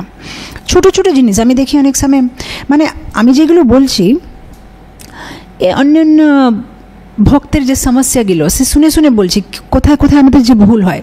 অনেক সময় যে মায়াপুর যাত্রাতে গেলে না, অনেক সময় একটা রুমে অনেক ভক্তরা থাকে, তো ফটাফট স্নান করতে হবে সবাইকে, নাহলে তো মঙ্গল আরতি মিস হয়। তো অনেক সময় আমাকে বলে কেউ, মাদাজি একজন ভক্ত মানে বাথরুমে যাবে তো 20 মিনিট স্নান করতেই থাকবে, ওই গান করতে করতে, ওই এখানে সাবুন লাগাবে, ওখানে সাবুন লাগাবে, 20 মিনিট স্নান করবে, ও মঙ্গল আরতি টাইমে চলে যাবে, কিন্তু বাকি সবাই লেট হয়ে যাবে যেহেতু ও। তো এরকম এই ছোট ছোট জিনিস বৈষ্ণব সদাচার ভিতরেই আসে, যে আমরা যখন যে স্নান করছি, যে আমরা আরে আমার জন্য যেন অন্য ভক্তরা লেট হয়ে যাবে, আমি পরে দুপুরবেলা আরামে স্নান করব সাবু লাগিয়ে লাগিয়ে, এখন তো সবাই লেট হবে, আমরা একটা বাথরুমে এতজন আছে, চলো আমি একটু ফটাফট স্নান। এই ছোট ছোট জিনিস ভক্তের ইম্পর্টেন্ট আছে। এটাই হচ্ছে অপরাধ, যে আমরা অন্য ভক্তের ব্যাপারে বিচারে করছি না, আমরা শুধু নিজের স্বার্থী, নিজেরটা আমি আমার সময়ে চলে যাব, সেরকম করতে নেই। ছোট ছোট জিনিস। এই নারদ মুনির যে বৃত্তান্তটা শ্রীমদ্ ভাগবতমের প্রথম স্কন্ধে অধ্যায় নম্বর 5, সেখানে নারদ মুনি ব্যাসদেবকে নিজের গুণের ব্যাপারে বলছে, যে আমি যে ভক্তি বেদান্তিস্ট যে ছিল, যে সাধুরা, তাদেরকে আমি সন্তুষ্টি করতে পেলাম, কিভাবে আমি তাদেরকে সেবা করলাম, আমার ভিতরে কি গুণ ছিল, সেটা নারদ মুনি বলছেন। শ্লোকা নম্বর 24, তারপরে দেখবেন শ্লোকা নম্বর 29, ওখানে নারদ মুনি বলছে আমি ছিলাম অল্পভাষী।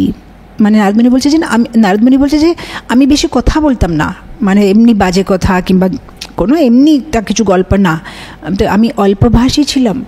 অক্রীড়া মানে আমি শুধু খেলাতে সময় নষ্ট করতাম না।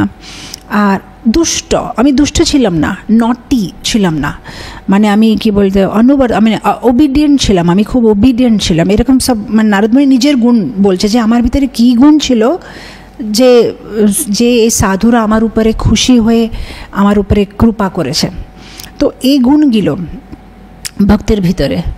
অল্পভাষী মানে যতটুকু দরকার অতটুকু বলা। আর দুষ্টমি করা মানে আমরা ভাবি ছোট বাচ্চারা দুষ্টমি করে, না, দুষ্টমি মানে আমরাই করি। দুষ্টমি করা মানে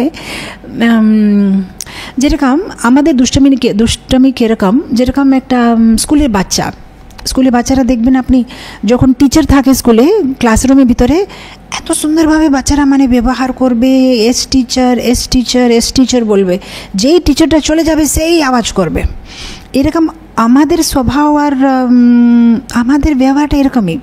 গুরু মহারাজের সামনে আমরা একরকম থাকি, অন্য বরিষ্ঠ বৈষ্ণবদের সামনে আমরা একরকমের কথা বলি, একরকমের কথাবার্তা, একরকমের হাসা, একরকম।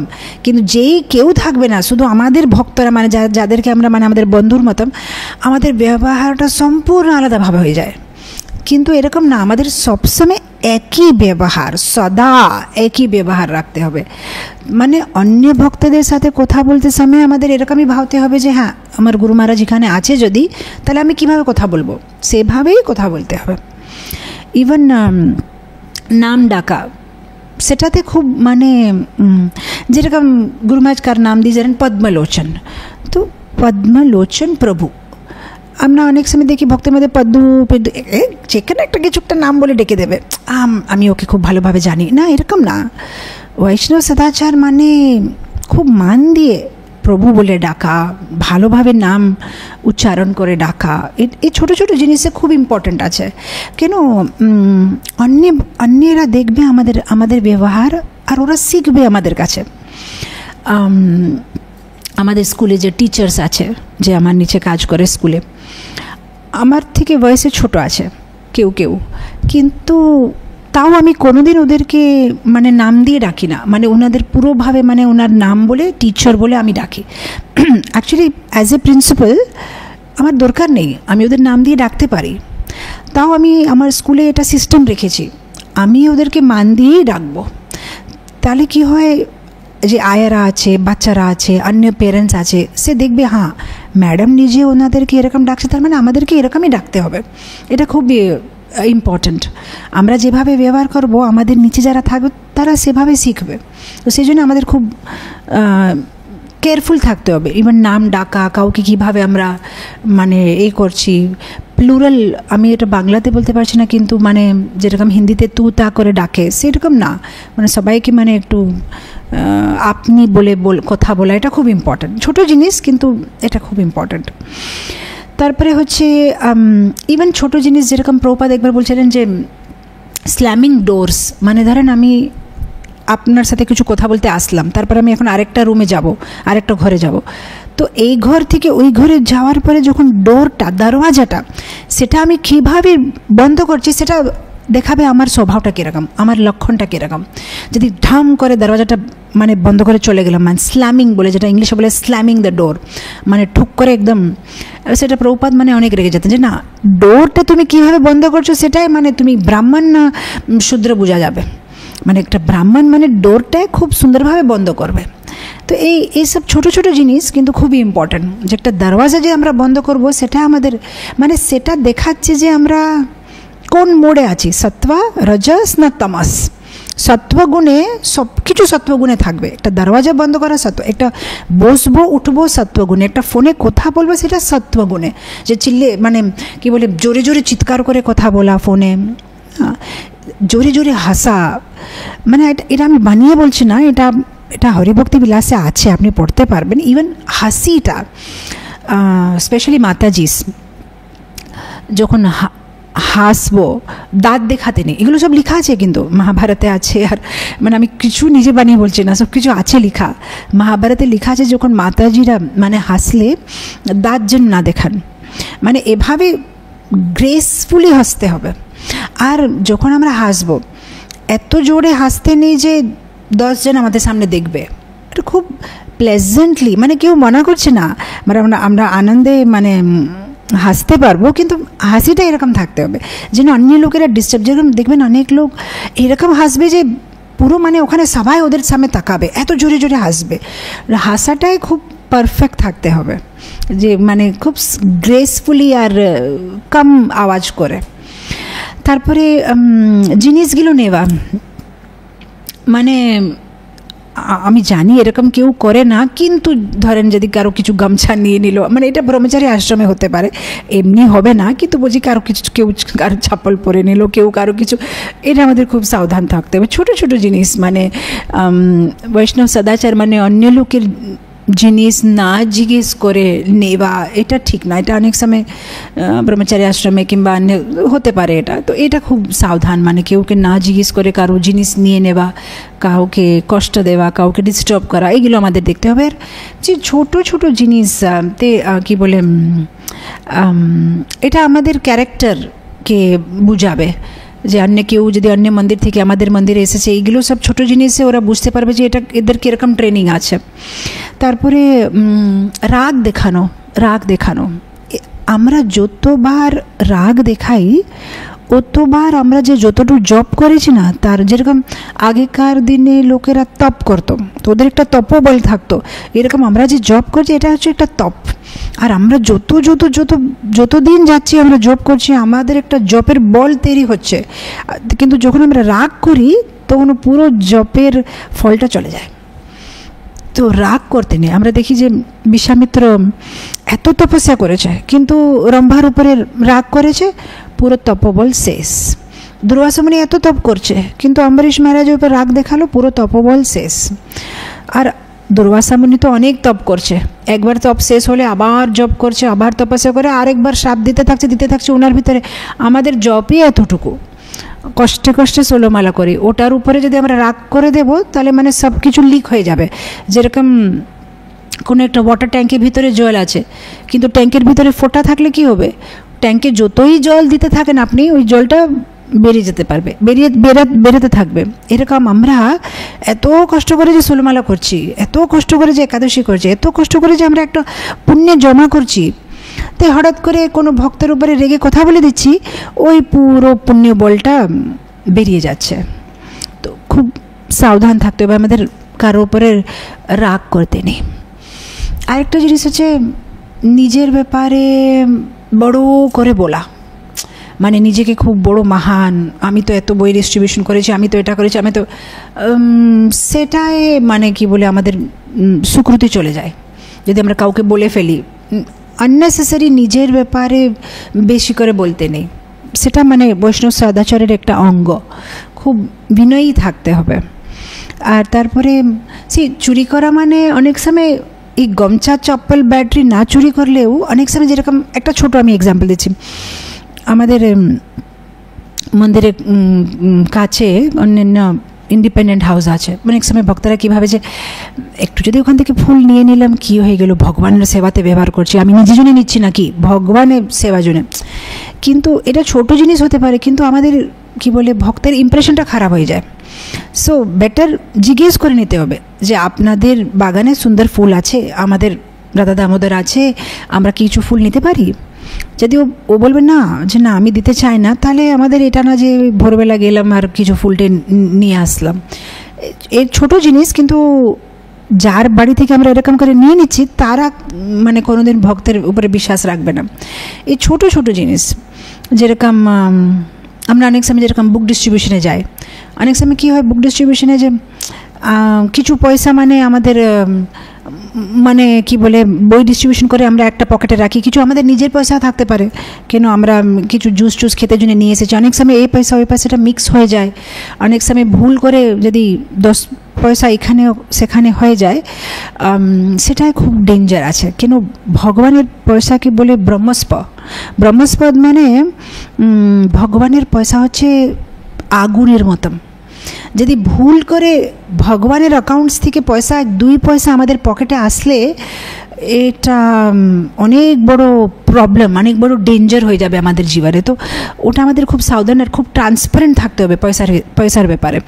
অনেক সময় আমরা মন্দিরে ভালো জন্য হতে পারে, কিছু কিছু করতে পারি। যেরকম আমার মনে আছে আমি একবার কোথায় গেছিলাম, আমরা একটা মন্দিরে দর্শন করতে গেছি, সেখানে কোনো ভদ্রাচলমে কোনো ইস্কন মন্দিরের স্টল ছিল। অন্য কোনো দক্ষিণ ভারতে কোনো সেন্টার থেকে ওরা ভদ্রাচলমে কোনো বড়ো ফেস্টিভ্যালে স্টল লাগিয়েছে। তো ওরা পুরো একটা বই সেট বিক্রি করছে। বই সেটটা বললো 100 টাকা। তো সবাই মানে ফটাফট করে 100 টাকা দিচ্ছে, বই সেট নিয়ে চলে যাচ্ছে। একজন জেন্টলম্যান, মানে আমি ওখানে দাঁড়িয়ে আছি, একজন জেন্টলম্যান বলল না 100 টাকা কী করে হবে, আমাকে দেখাও। তো একটা বই মানে পিছনে দাম, এটার কত দাম, এটার কত দাম, এটার কত দাম, দেখছে 100 হয়নি 90 হয়েছে। ভক্ত কেন 100 টাকা করে বিক্রি করছিল, যে 10 টাকা আবার চেঞ্জ কে খুঁজবে, সেই জন্য 100 টাকা। তখন ও মানে ভদ্রলোকটা রেগে গেছে, বলছে না তাহলে তো আমি 90 দেবো, তোমরা 10 টাকা করে বেশি কেন নিচ্ছ, আমি আলাদা করে একটা বই নেব। এখনও 10 টাকা জন্য ওর ইস্কনের উপরে মানে কি বলে একটা ইমপ্রেশন হয়ে গেছে যে এরা এরকম কেন নিচ্ছে। তার বদলে যদি বলে নিলে ভালো হতো। এরকম ছোট ছোট জিনিস, কমিউনিকেশন প্রবলেম, আমরা অনেক সময় ভাবি অতটুকু বলতে হবে না, কিন্তু অনেক সময় এই ছোট জিনিসই আমাদের ইমপ্রেশনটা খারাপ করে দেয়। তো খুব আমাদের সাবধান থাকতে হবে। তারপরে অহংকার করতে নেই, আর আন্ডারস্ট্যান্ডিং হতে হবে। যেরকম দুর্যোধন, ও কী করেছে, আমি কি বলে 5টা গ্রামে দেব না পাণ্ডবদেরকে, সব কিছু আমার নিজের, ওরা কী অসুবিধা, ওদের কী অসুবিধা ওটা আমার দেখার দরকার নেই। এরকম ভক্ত হয়ে অবশ্যই আমাদের দুর্যোধনের মতো আমাদের কোনো নেই, কিন্তু ছোট ছোট জিনিসে আমরা অন্য লোকের সুবিধা অসুবিধা দেখি না, আমরা শুধু নিজের সুবিধা দেখি। তো বৈষ্ণব সদাচার মানে ছোট ছোট জিনিসে অন্য লোকের যদি আমাদের ব্যবহারের জন্য কষ্ট পাচ্ছে, আমাদের এটা সাবধান থাকতে হবে। সো এটা খুব ইম্পর্ট্যান্ট। অহংকার করতে নেই, আর কনসিডারেট, সেটাকে বাঙালিতে কী বলে, কনসিডারেট, অন্য লোকের কী কষ্ট হচ্ছে সেটার ব্যাপারে করা, কিংবা অন্য লোকের দুঃখটা বোঝা, অন্য লোকের কথাটা শুনতে জুনে কান দেওয়া। অনেক সময় আমরা কারো কথা শুনতে চাই না। জন্মাষ্টমীতে দোনা প্রসাদ হবে মানে দোনা প্রসাদ হবে, বাস আমি বলছি এটা ফুল প্লেট প্রসাদ হবে না। না, অন্য ভক্তরা কী বলছে, ও ভক্ত কী বলছে, এ বলছে হালুয়া হলে ভালো হয়, এ বলছে না পুরি হলে ভালো হয়। মানে সবার কথাটা বৈষ্ণব সদাচার কিংবা ভালো আচার মানে সব ভক্তদেরকে নিজের একটা অভিপ্রায়, নিজের একটা ওপিনিয়ন রাখতে জন্য ওদেরকে একটু স্পেস দিতে হবে। এটা না যে আমি হচ্ছে সিনিয়র, আমি যেটা বলবো সেটাই হবে। যদি সবার কথা শুনে চললে সে টিমটা ভালো আগে যাবে। হ্যাঁ, তুমি কি বলছো, তুমি কি ভাবছো, চলো তাহলে সবাইকে নিয়ে আমরা একটু ভালোভাবে আগে যেতে পারবো। তারপরে হচ্ছে ভদ্রভাবে ব্যবহার করা। যেরকম আমরা দেখি চৈতন্য চরিতামৃতমে এই কেশব কাশ্মীরির যখন মানে হেরে যায়, তখন নিমাই পণ্ডিতের যে সব শিষ্যরা তারা মানে হাসছে জোরে করে কেশব কাশ্মীর উপরে। তখন মহাপ্রভু সবাইকে মানে বলছে না, হাসবে না কেউ, কেন হাসলে ওর অপমান করে দিলে ও কোনোদিন আর ভক্তি মার্গে আসবে না। কিন্তু ওর অপমান যদি না করলে তাহলে কী হবে, মহাপ্রভুর উপরে একটু ভালোবাসা হয়ে তারপরে ধীরে ধীরে ওনার কথাগুলো শুনে ভক্তি জীবনে আসবে। সো এরকমই আমাদের কারো উপরে হসা, ওটা আমাদের খুব সাবধান থাকতে হবে। অনেক সময় মানে কেউ যদি কিছু প্রশ্ন জিজ্ঞেস করেছে যেটা মানে খুবই কী বলে খুবই মানে সিম্পল প্রশ্ন, আর আমরা একটু হাসে দিই, এটা কি আপনি বলছেন, এতটুকু জানেন না আপনি, এরকম কথা বলতে নেই। আমি অনেক সময় দেখেছি কাউ মায়াপুরে দেখেছিলাম একবার কি, আমরা তুলসী আরতিতে দাঁড়িয়েছিলাম, কোনো একটা মাতাজি কিছু ভুল করেছে, ইমিডিয়েটলি আরেকটা মাতাজি বলছে এতটুকু জানেন না আপনি, মানে এই কথাটা এতটুকু জানেন না, এটা না বলে দেখেন মাতাজি এটা এরকম না, এরকম করতে হবে, তখন কত ভালো হবে। যদি আমরা এরকম বলে ফেলবো কারো মানে খুব অপমান হয়ে যাবে, তখন ওদের আসতে ইচ্ছা করবে না, আর মন্দিরে আরতিতে আসতে ইচ্ছা করবে না, ভয় লাগবে যে আরে আমার অপমান হয়ে যাবে, কেউ যদি আমাকে কিছু বলে ফেলবে। তো আমাদের ব্যবহারটা এরকম থাকতে হবে যেন সবাই ভক্তিতে আসে, এরকম না যে সবাই ভক্তি থেকে পালিয়ে যাবে। তো কারো অপমান করে দিতে নেই, খুব সুন্দরভাবে মানে বুঝাতে হবে। যদি কেউ নাও জানে খুব সুন্দরভাবে ওদেরকে জিনিসটা বুঝাতে হবে। আর অনেক সময় কী হয়, ভক্তিতে আমরা যখন জব করতে আরম্ভ করি, আমরা একাদশী করি, আমরা সব কিছু ভক্তিশাস্ত্রী ভক্তিবৈভব করার পরে আমরা অন্য লোকের সামনে এরকম দেখি যেরকম যে এরা কিছুই জানে না, এরা পাপী, এরা কর্মী, এরা এরকম, এরা না, এরকম ভাব রাখতে নেই। কিন্তু সবাই এক না একদিন ভক্ত হবে। যেরকম প্রভুপাদ এক্সাম্পল দিয়েছেন না, আমের এক্সাম্পল, তো আমটা এখন কাঁচা আছে কিন্তু পাকা হবে। তো এখন বৈষ্ণব নেই কিন্তু অ্যাকচুয়ালি সবাই তো বৈষ্ণব, কেন সবাই তো ভগবানের পার্ট অ্যান্ড পার্সেল, সবাই তো হচ্ছে ভগবানের অংশ। তো কিছুদিন পরে তো তো বৈষ্ণব হয়ে যাবে। তো আগে থেকেই মানে ওদেরকে মান দিতে হবে, সবাই সাথে ভালোভাবে কথা বলতে হবে। বাচো বিগম, আর নিন্দা, কারো নিন্দা শুনতে নেই। এটা খুব কী বলে একটা ইম্পর্ট্যান্ট বৈষ্ণবের লক্ষণ, কারো নিন্দা শুনতে নেই। আমার মনে আছে কি কিছু বছর আগে কোনো একটা মহারাজ ক্লাসে বলছিলেন যে আমি ইসকনে অনেক সন্ন্যাসী দেখেছি কিন্তু হিজ হোলিনেস জয়পতাকা স্বামী মহারাজের একটা গুণ আমার খুব ভালো লাগে, উনি কোনো দিন কারো নিন্দা শুনে না। মানে আমরা তো আলাদা লেভেলে আছি, আমরা তো গুরুমাজের শিষ্য, কিন্তু যারা ওনার নিজে গুরু ভাই, যেরকম আমাদের গুরু ভাই গুরু বোনের মধ্যে অনেক সময় কিছু একটা মিসআন্ডারস্ট্যান্ডিং ঝগড়া কিছু হতে পারে, এরকম ওদের লেভেলে হতে পারবে, কিন্তু উনি বলছিলেন যে জয়পতাকা স্বামী মহারাজের স্বভাবটা এরকম, ও কারোর নিন্দা শুনতে চায় না, কোনো ভক্তের নিন্দা শুনবে না। যেরকম রঘুনাথ দাস গোস্বামী, উনি কোনো দিন, রঘুনাথ ভট্ট গোস্বামীর একটা কোয়ালিটি ছিল, কোনো দিন কারোর নিন্দা শুনবে না, কেউ যদি কিছু বলবে ওখান থেকে কান বন্ধ করে চলে যাবে। এটা একটা হচ্ছে বৈষ্ণবের কোয়ালিটি। যদি কেউ কারো ব্যাপারে কিছু খারাপ বলছে, আমাদের কি হয়, খারাপ কিছু বললে আমাদের শোনার একটা খুব ইন্টারেস্ট আসে, মানে আসক্তি, আচ্ছা কী হয়েছে, তারপরে কী হয়েছে, তারপরে কী হয়েছে, মানে আমাদের একটা ইচ্ছা আছে কী হয়েছে, তারপরে ও ভক্ত কী করেছে। কিন্তু ওটা যদি আমাদের সাথে কোনো সম্বন্ধ নেই তাহলে আমাদের ওটা শোনা দরকার নেই। যদি কিছু ইম্পর্ট্যান্ট আছে যে আমাদের কিছু, আমরা ম্যানেজমেন্টে আছি, শুনতে হবে, তাহলে আলাদা কথা। কিন্তু যদি আমাদের সাথে ওটা কিছু লেনা দেনা নেই, ওখান থেকে কান বন্ধ করে চলে যেতে হবে, যে আমি কি করব শুনে, আমার কিছু কাজে লাগবে না, ওখান থেকে চলে যেতে হবে। মানে বৈষ্ণব নিন্দা শুনতে নেই, সেটা হচ্ছে একটা কালচার। আর ভক্তিতীর্থ স্বামী মহারাজ, আমাদের ইসকনে একটা মহারাজ ছিলেন, এখন উনি নেই, ক্যান্সার হয়ে উনি মানে দেহত্যাগ করেছেন। উনি খুব সুন্দর বলতেন, উনি বলতেন যে প্রত্যেকটা ভক্তের সাথে এরকম ব্যবহার করতে হবে, এরকম কথা বলতে হবে, যেরকম যে আজকে যে আমি ভক্তের সাথে কথা বলছি, এই ভক্তটা নির্ধারিত করবে, নিশ্চয় করবে যে আমি গোলক বৃন্দাবন যাবো কি যাবো না, এর হাতে আছে চাবি। এইভাবে প্রতি ভক্তের সাথে কথা বলতে হবে। একটা পূজারি হোক, কিংবা একটা ঝাড়ু দেওয়ার লোক আছে, কিংবা একটা লিফটম্যান আছে, কিংবা একটা সিকিউরিটি ওয়াচম্যান আছে, যে আছে প্রতি ভক্তের সাথে এরকম কথা বলতে হবে যে এই নিশ্চয় করবে আমি গোলক বৃন্দাবন যাবো কি যাবো না, গোলক বৃন্দাবন যাওয়ার চাবি এর কাছে আছে। এইরকম আমরা প্রত্যেকজন সাথে কথা বলতে হবে। এটা খুব ইম্পর্ট্যান্ট, প্রত্যেকটা ভক্তের সাথে সেভাবে কথা বলতে হবে যে এই খুব ইম্পর্ট্যান্ট আছে আমার স্পিরিচুয়াল লাইফের জন্য। আমি যদি এর সাথে কথা বলতে জন্য ব্যবহারে কিছু ভুল করবো, তাহলে আমি গোলক বৃন্দাবন যেতে পারবো না। এইরকম মনের মধ্যে রেখে সব ভক্তদের সাথে কথা বলতে হবে। তারপরে হচ্ছে ঝগড়া। আমরা তো ঝগড়া করব না, আর অন্যরা যাতে ঝগড়া করছে সেটা আমরা আরও সেটাকে কি বলে ফিউয়েল করতে নেই, যত সম্ভব সেটাকে সর্ট আউট করতে চেষ্টা করতে হবে, কিংবা ওখান থেকে চলে যেতে হবে যদি আমরা না পারবো, কিন্তু অন্য লোকের ঝগড়াতে পড়তে নেই। আরেকটা জিনিস হচ্ছে গাইডেন্স। যেটাই করব সবসময় কোনো সিনিয়র ভক্তর, কোনো শিক্ষাগুরু, কোনো বরিষ্ঠ বৈষ্ণবের গাইডেন্স নিয়ে করতে হবে। এটা হচ্ছে একটা বৈষ্ণবের একটা গুণ। যেটাই হবে জিজ্ঞেস করে, প্রভু আমি এটা করছি, প্রভু আমি এটা করবো, তাহলে কি হবে, এটা করলে কি হবে, আমাদের হেল্প, আমাদের লাভ কি হবে, অহংকার আসবে না। আর কিছু ভুল হলেও আমরা প্রোটেক্ট হয়ে যাব, যেহেতু আমরা জিজ্ঞেস করে করেছি, তাহলে আমরা কি বলে সেফ। তো সবসময় বৈষ্ণবদের গাইডেন্স নিয়ে কাজ করতে হবে। আর ডোন্ট ফরগেট দি গোল। বৈষ্ণব যদি আমরা সবসময় মনে রাখবো যে আমাদের জীবনের উদ্দেশ্য কী, তাহলে আমরা ভালো ব্যবহার করতে পারবো। আমরা যেহেতু ভুলে যাই জীবনের উদ্দেশ্য, আমাদের সিচুয়েশন কীরকম আছে, যেরকম ধরেন আমরা এখান থেকে ট্রেনে কোথাও যাচ্ছি, অনেক সময় ট্রেনে পুরো দিনের ট্রিপ আছে, কাল সকালবেলা নামবো হাওড়াতে। এখন ট্রেনে আমরা কী হয়, আসক্ত হয়ে যায়, এটা আমার সিট, এটা আমার ফ্যান, এটা পরিষ্কার কেন নেই, এই বাথরুমটা কেন এরকম, এই গ্লাসটা উপর নিচে কেন হচ্ছে না। আমরা ভুলে যাই যে কালকে স্টেশন চলে আসলে আপনাকে নেমে যেতে হয়। কিন্তু অনেক সময় আমরা ট্রেনের ভিতরে এত ব্যস্ত হয়ে যাই, আপনি বিচার করে দেখেন যদি এরকম কিছু হয় যে ট্রেনে আমরা খুব বিজি হয়ে গেছি ঝগড়া করতে, তুমি আমার সিটে বসে গেছে, আর যে স্টেশনটা আমাদের নামার ছিল সেই স্টেশনটা চলেই গেছে, ট্রেনটা আগে চলে গেছে, তাহলে কী লাভ আছে।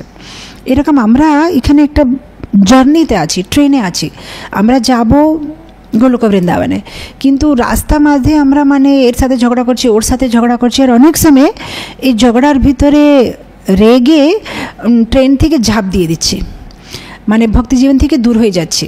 যেহেতু বৈষ্ণব সদাচার ভালোভাবে আচার করতে পারছি না, বৈষ্ণব অপরাধ করে নিচ্ছি, আর তারপরে ট্রেন থেকে ঝাঁপ দেওয়া ভক্তদের থেকে দূর হয়ে যাওয়া, ইস্কন থেকে দূর হয়ে যাওয়া, ভক্তের সঙ্গে থেকে দূর হয়ে যাওয়া। প্রভুপাদ সব কিছু করে দিয়েছেন।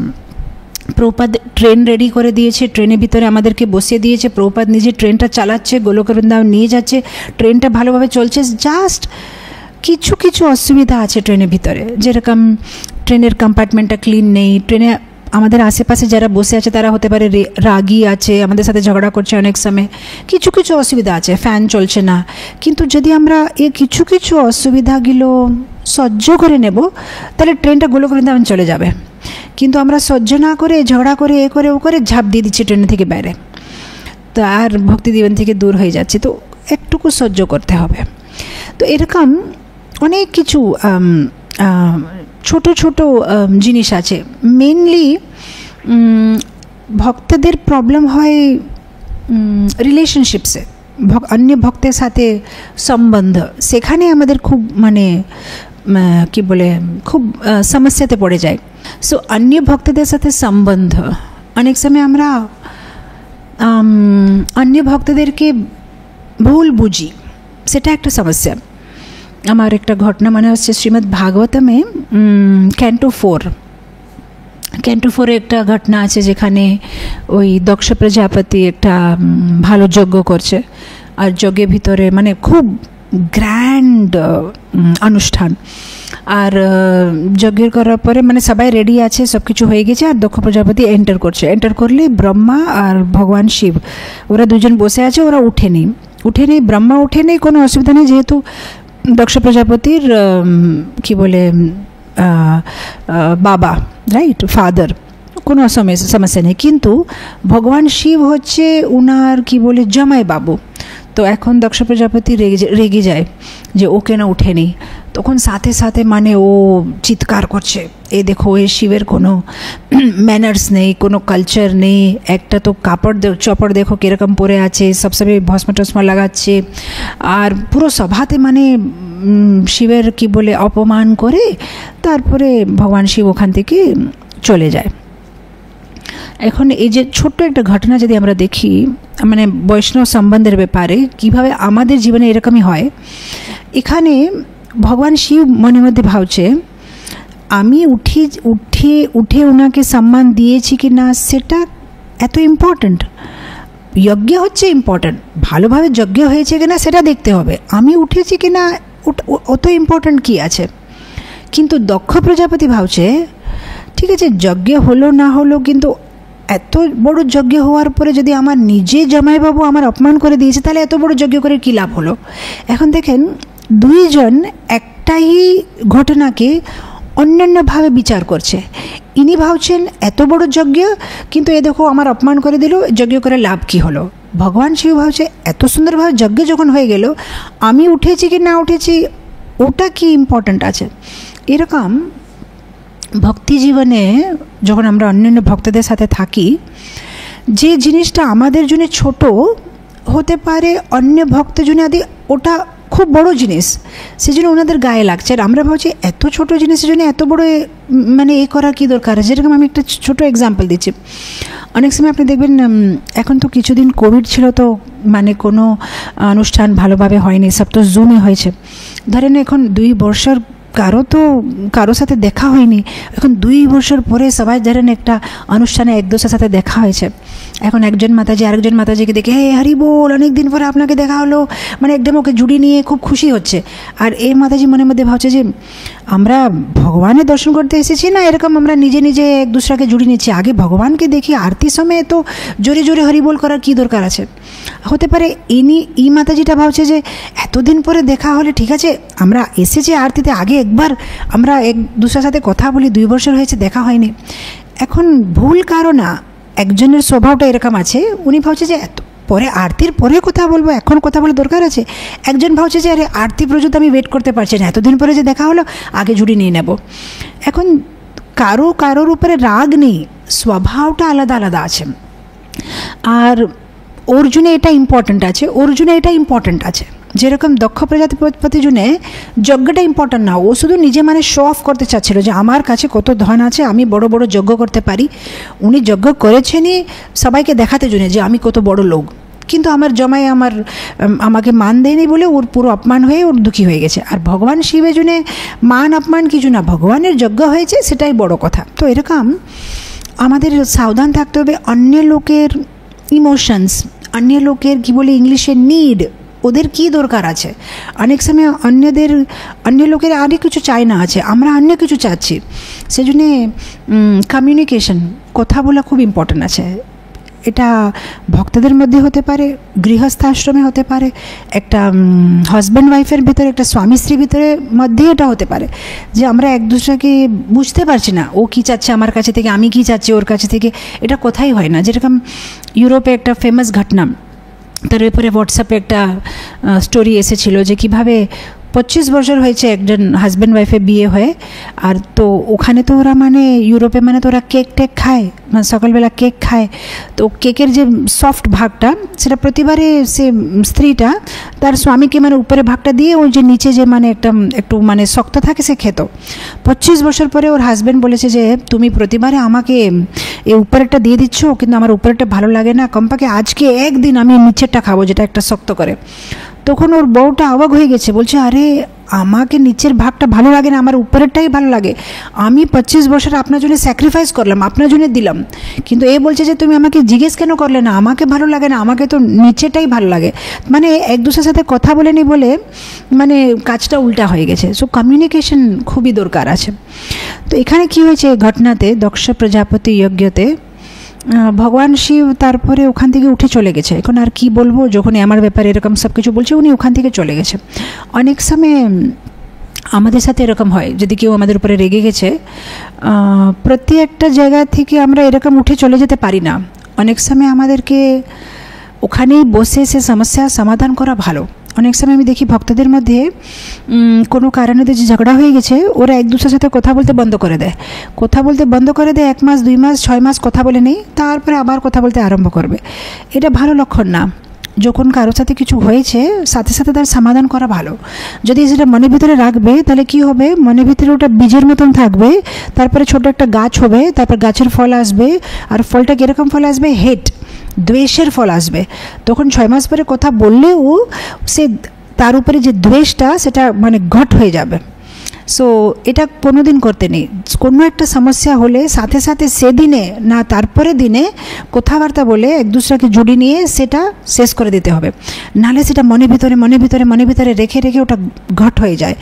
আর সেইগুলো নিয়ে যদি মনটা ভর্তি হয়ে যায় তখন ভালোভাবে জপ হয় না।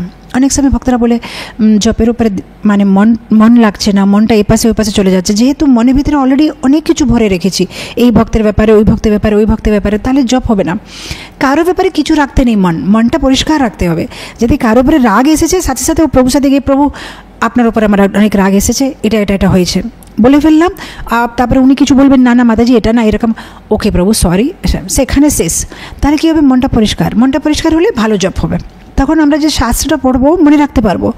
কিন্তু যদি মনের ভিতরে অনেক কিছু রাখবো সবার ব্যাপারে, মনের ভিতরে সিক্রেটের মতন, তখন শাস্ত্রতে যেটা পড়ছি সেটা মনে থাকবে না, জপটা ভালোভাবে হবে না, ভক্তি হবে না, ভগবানকে দেখলেও আনন্দ পাবো না, কিন্তু মনটা অনেক কিছু ভর্তি আছে।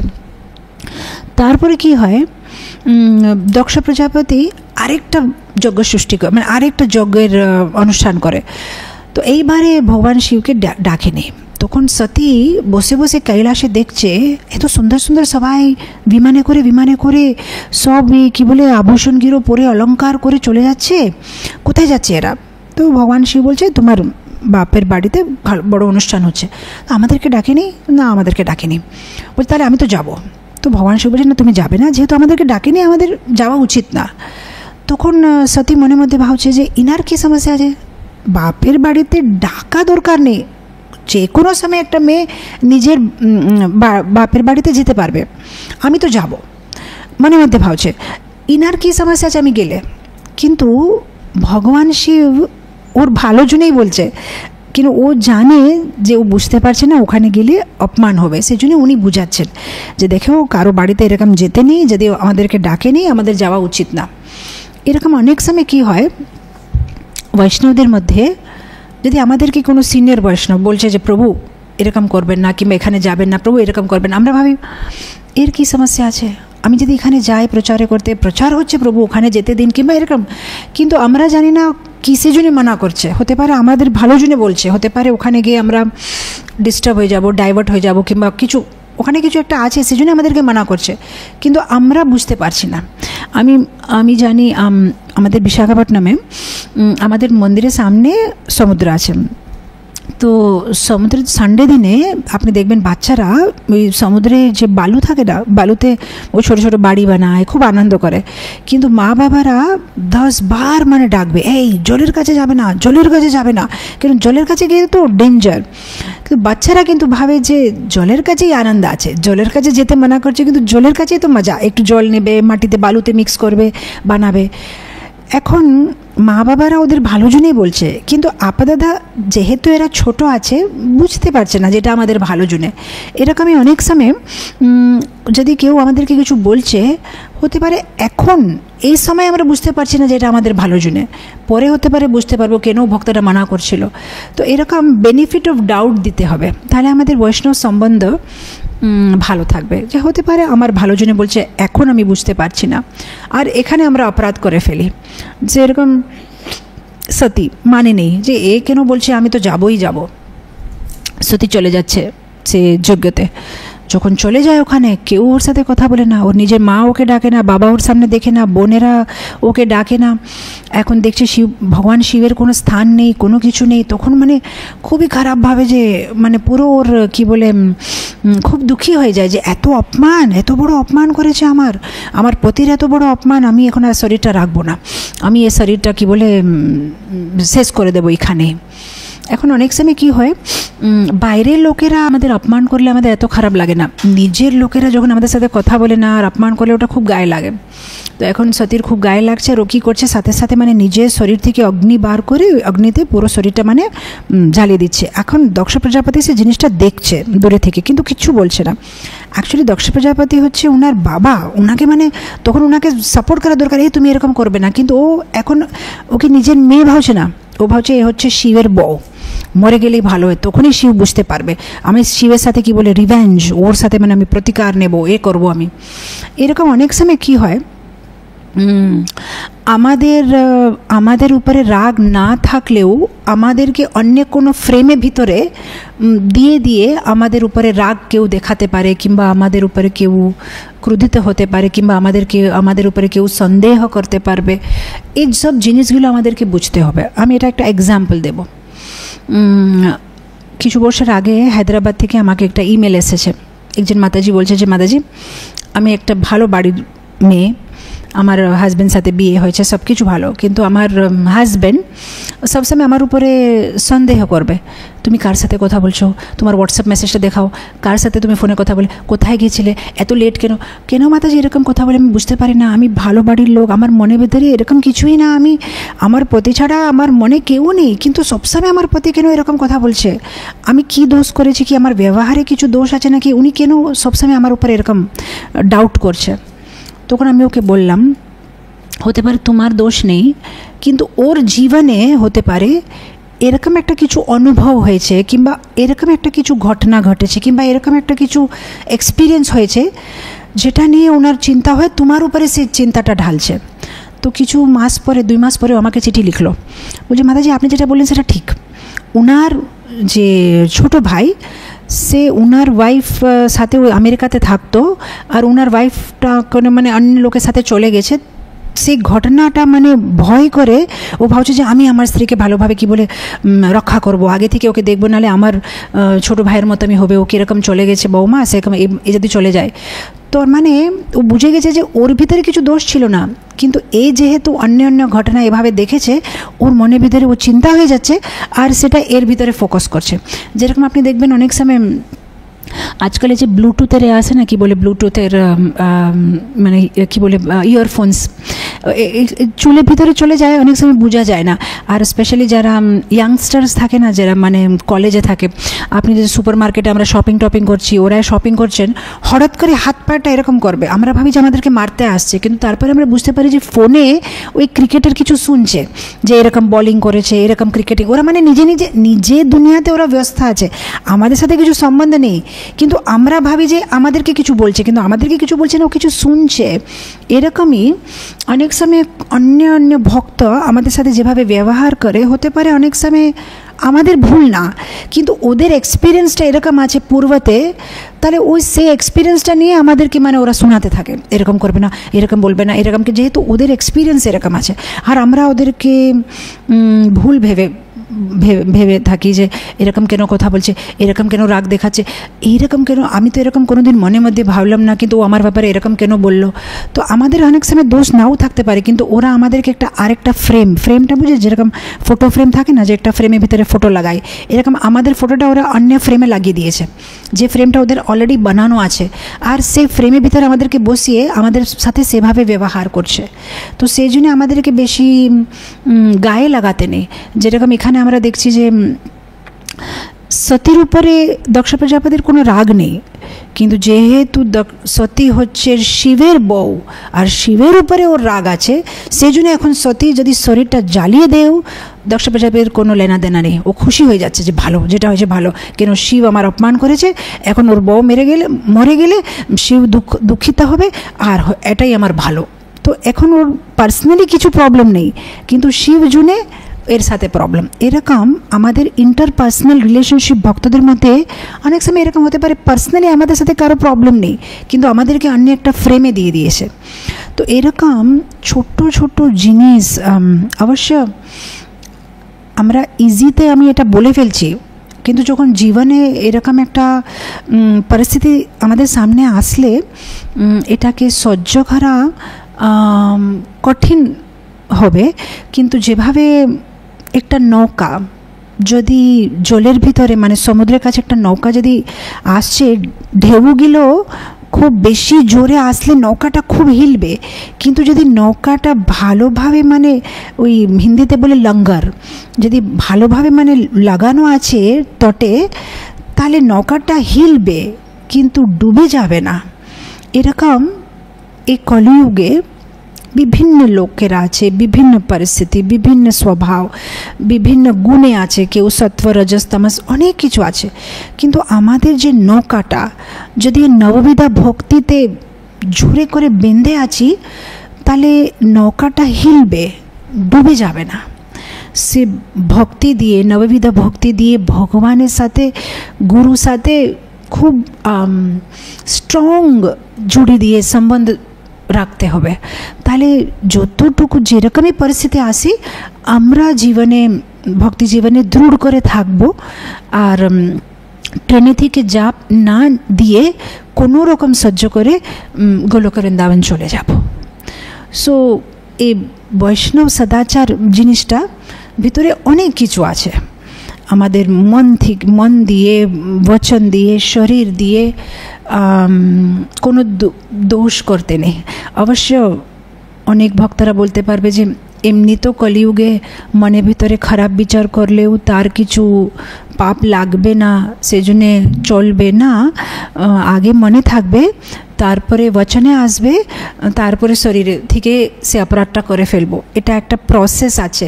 এখানে বিগিনিং হয়, তারপরে সেকেন্ড ফেজ, আর তারপরে থার্ড ফেজে ওটা আমরা করে ফেলবো। সেজন্যে ওটাকে যখন মনে আসবে তখন ওখানেই ক্লিন করে দিতে হবে, ওখানে সেটাকে পরিষ্কার করে ফেলে দিতে হবে। যদি মনের ভিতরে তাকে স্থান দেব, তাহলে ওটা মানে ঘট হয়ে যাবে, আর তারপরে একদিন বচনে চলে আসবে, আর একদিন হাতে করে আমরা সে কাজটা করে ফেলবো। সেই জন্য আমাদের খুব সাবধান থাকতে হবে। সো বৈষ্ণব সদাচার মানে ভালোভাবে কাপড় চোপড় পরা, পরিষ্কার থাকা, ভগবানকে কীভাবে প্রণাম করা, অতটুকু সীমিত না। এটা একটা বিশাল বড় টপিক। সেটার ভিতরে রিলেশনশিপস, সেটার ভিতরে মনস্থিতি, সেটার ভিতরে বচন, মনোভাব সব কিছু চলে আসে। এটা খুব বিশাল বড় একটা টপিক। বৈষ্ণব মানে তার তার ব্যবহার, তার রিয়াকশন, রেসপন্স সব কিছু জেন্টলম্যানের মতন থাকতে হবে, লাইক এ পারফেক্ট জেন্টলম্যান। সহ্য শক্তি সব কিছু থাকতে হবে, তখনই গিয়ে আমরা একটা কী বলে পারফেক্ট জেন্টলম্যান, যেভাবে প্রভুপাদ চাচ্ছিল সেভাবে আমরা হতে পারবো। আর অনেক কিছু আছে, কিন্তু আজকে এখানে শেষ করব, কেন অনেকটা সময় হয়ে গেছে। আমরা পরে এটা কন্টিনিউ করব। আজকে আমরা এখানে টপিকটা শেষ করি। Thank you so much. Jagadguru Srila Prabhupada কি জয়। হরে কৃষ্ণ।